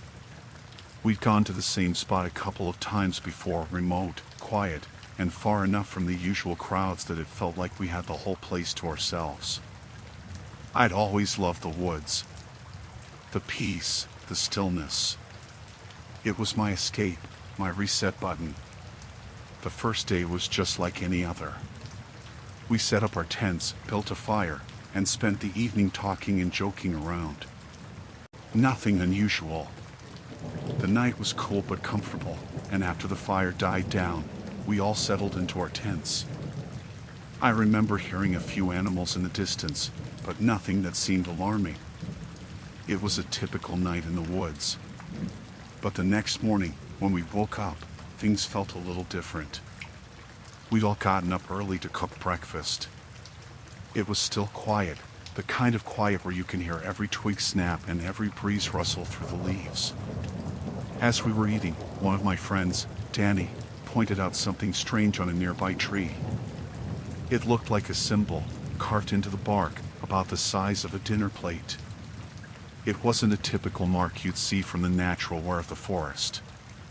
It was too deliberate. Too clean. Is that a symbol?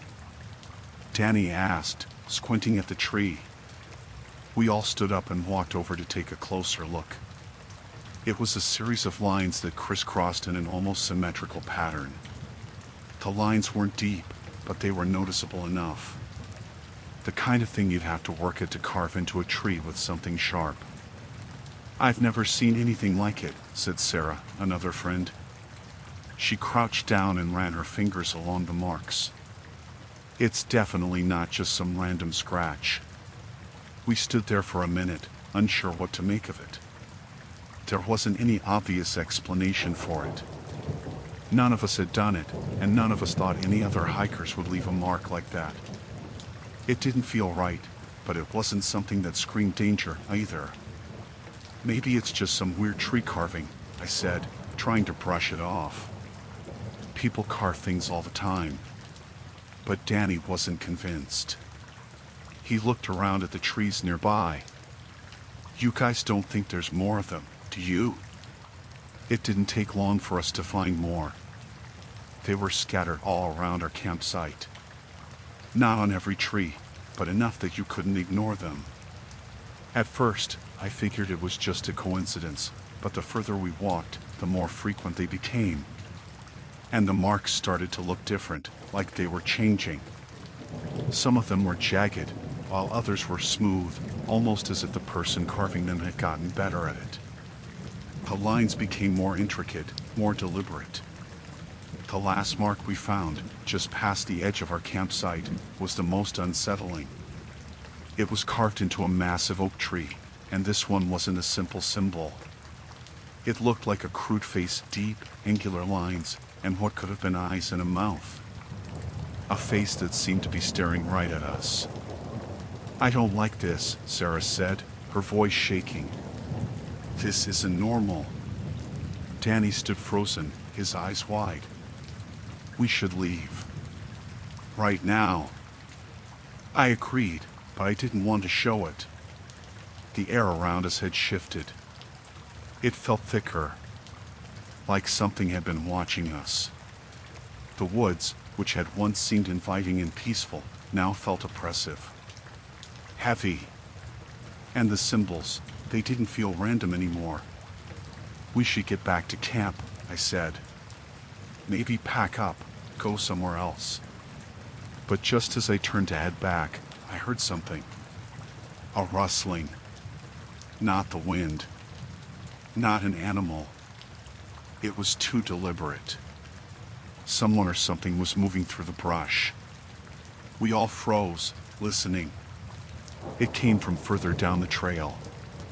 A crunch of leaves. A snap of a twig. Then, silence. "Did you hear that?"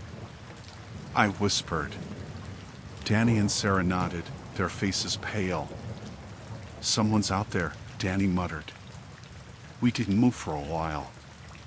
The woods around us seemed to hold its breath. After what felt like an eternity, I said, "We need to get back to camp. Now." We started to walk quickly, but as we did, I noticed something else. A set of fresh footprints on the dirt trail. They were wide, heavy steps, not like any of ours. And they weren't there when we'd first walked by. The footsteps led away from the camp, deeper into the woods. But they didn't look like they belonged to anyone hiking casually. They looked purposeful. Like someone had been walking, watching, waiting. "Do you think someone's been following us?" Sarah asked, her voice cracking. "I don't know," I said, feeling the pit in my stomach grow. "But we need to get back." We picked up the pace, but I couldn't shake the feeling that we were being followed. It was like there was someone just out of sight, keeping pace with us. The rustling. The footsteps. It was all too close. We finally made it back to the campsite. But as we approached, we all froze in our tracks. Everything was exactly as we'd left it, except for one thing. The symbols. They were closer now.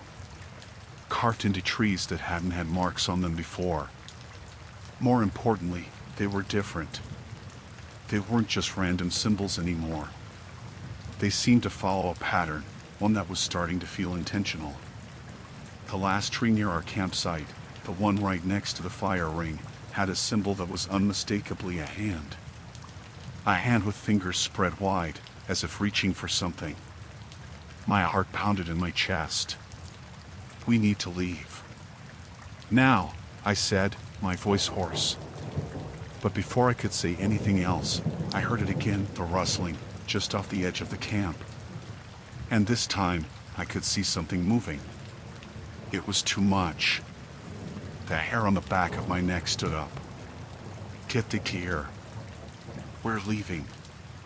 We didn't hesitate. We grabbed what we could, sleeping bags, food, anything we could carry, and we ran. As we scrambled to pack everything, I couldn't help but glance back at the trees. I swear I saw a figure, standing just beyond the firelight, watching us. It was gone as soon as I looked directly at it.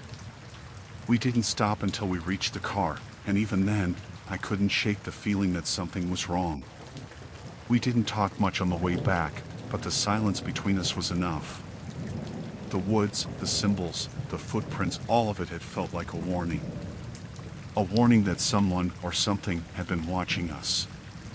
The next day, we reported what happened to the ranger station. They took our details, but when we asked about the symbols, the ranger just looked at us like we were crazy. No one else had reported anything strange. But I know what I saw. We all know what we saw. Those marks on the trees were no accident. And whatever or whoever was out there was watching us.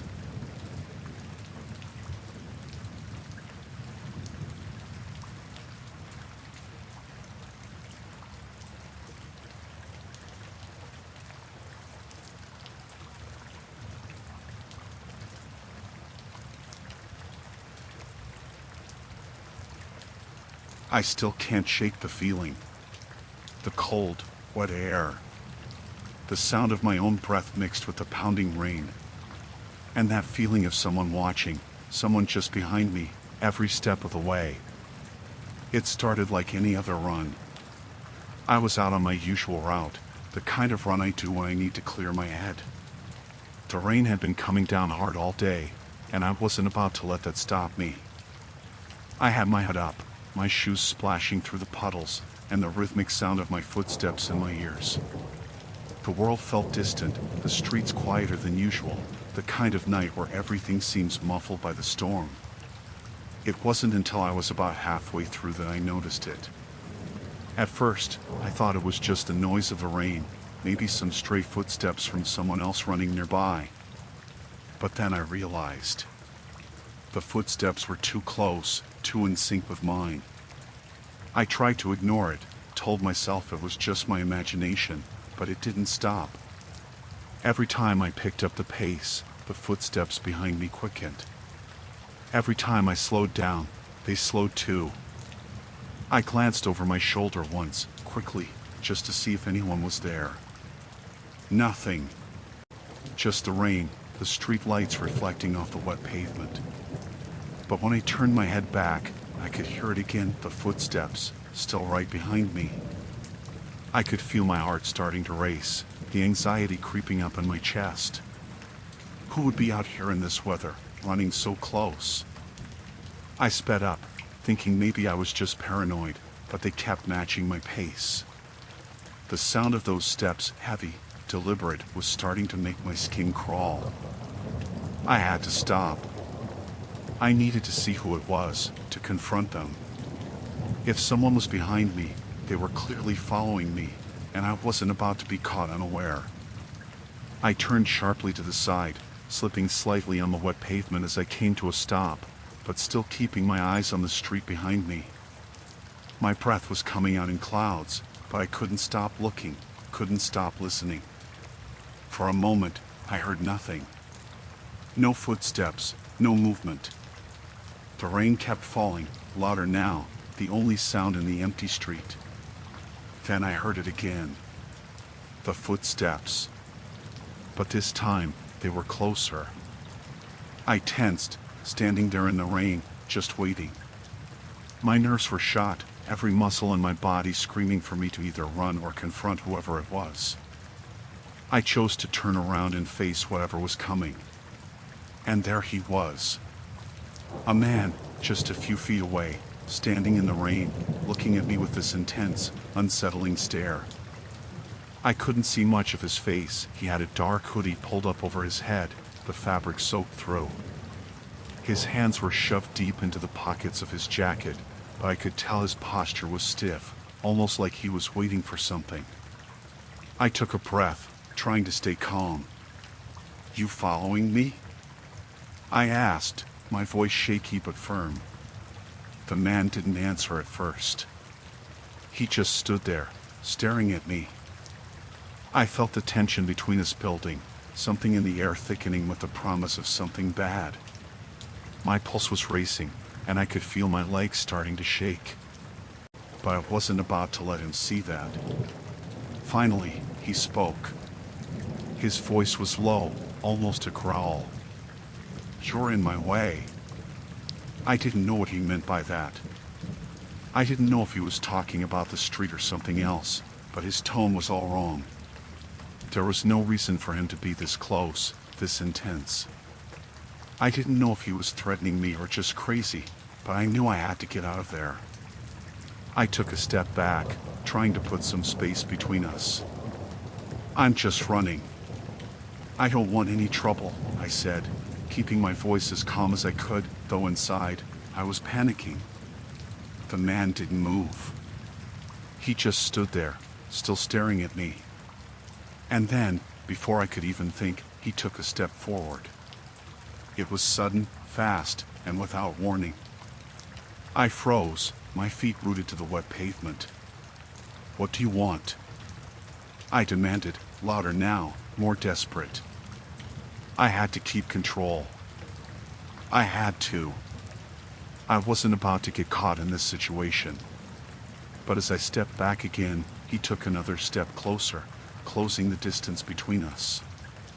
The man's eyes narrowed.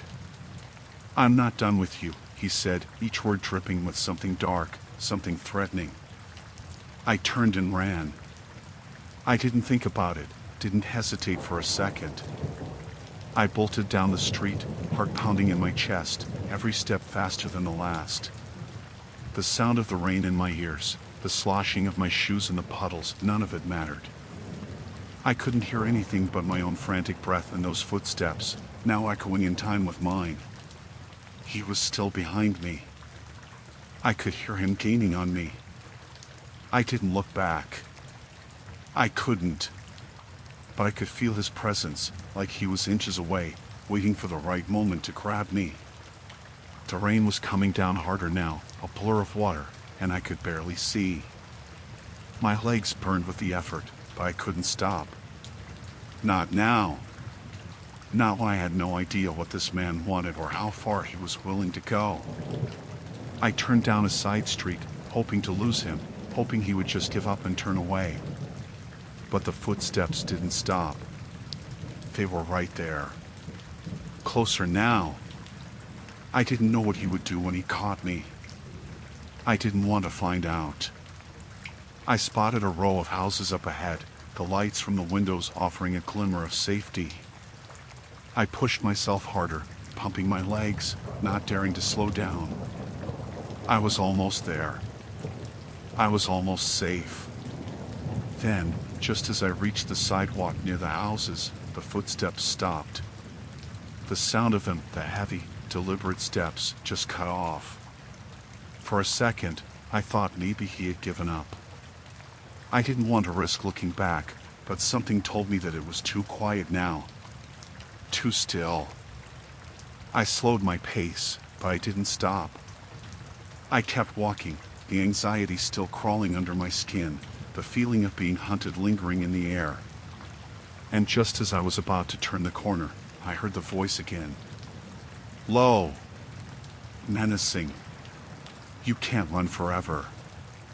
I didn't stop running until I was inside the first house I found, knocking frantically on the door, not even caring if I looked crazy.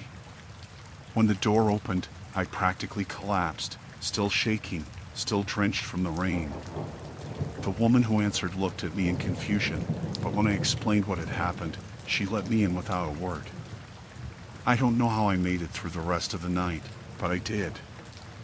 I never saw the man again. But I can't stop thinking about him, about the way he followed me, about the way he spoke, like it wasn't just about running anymore. I don't know if he was just trying to scare me or if he had something worse planned. But the whole night feels like a blur, just the sound of rain and footsteps, and his voice. I haven't gone for a run since.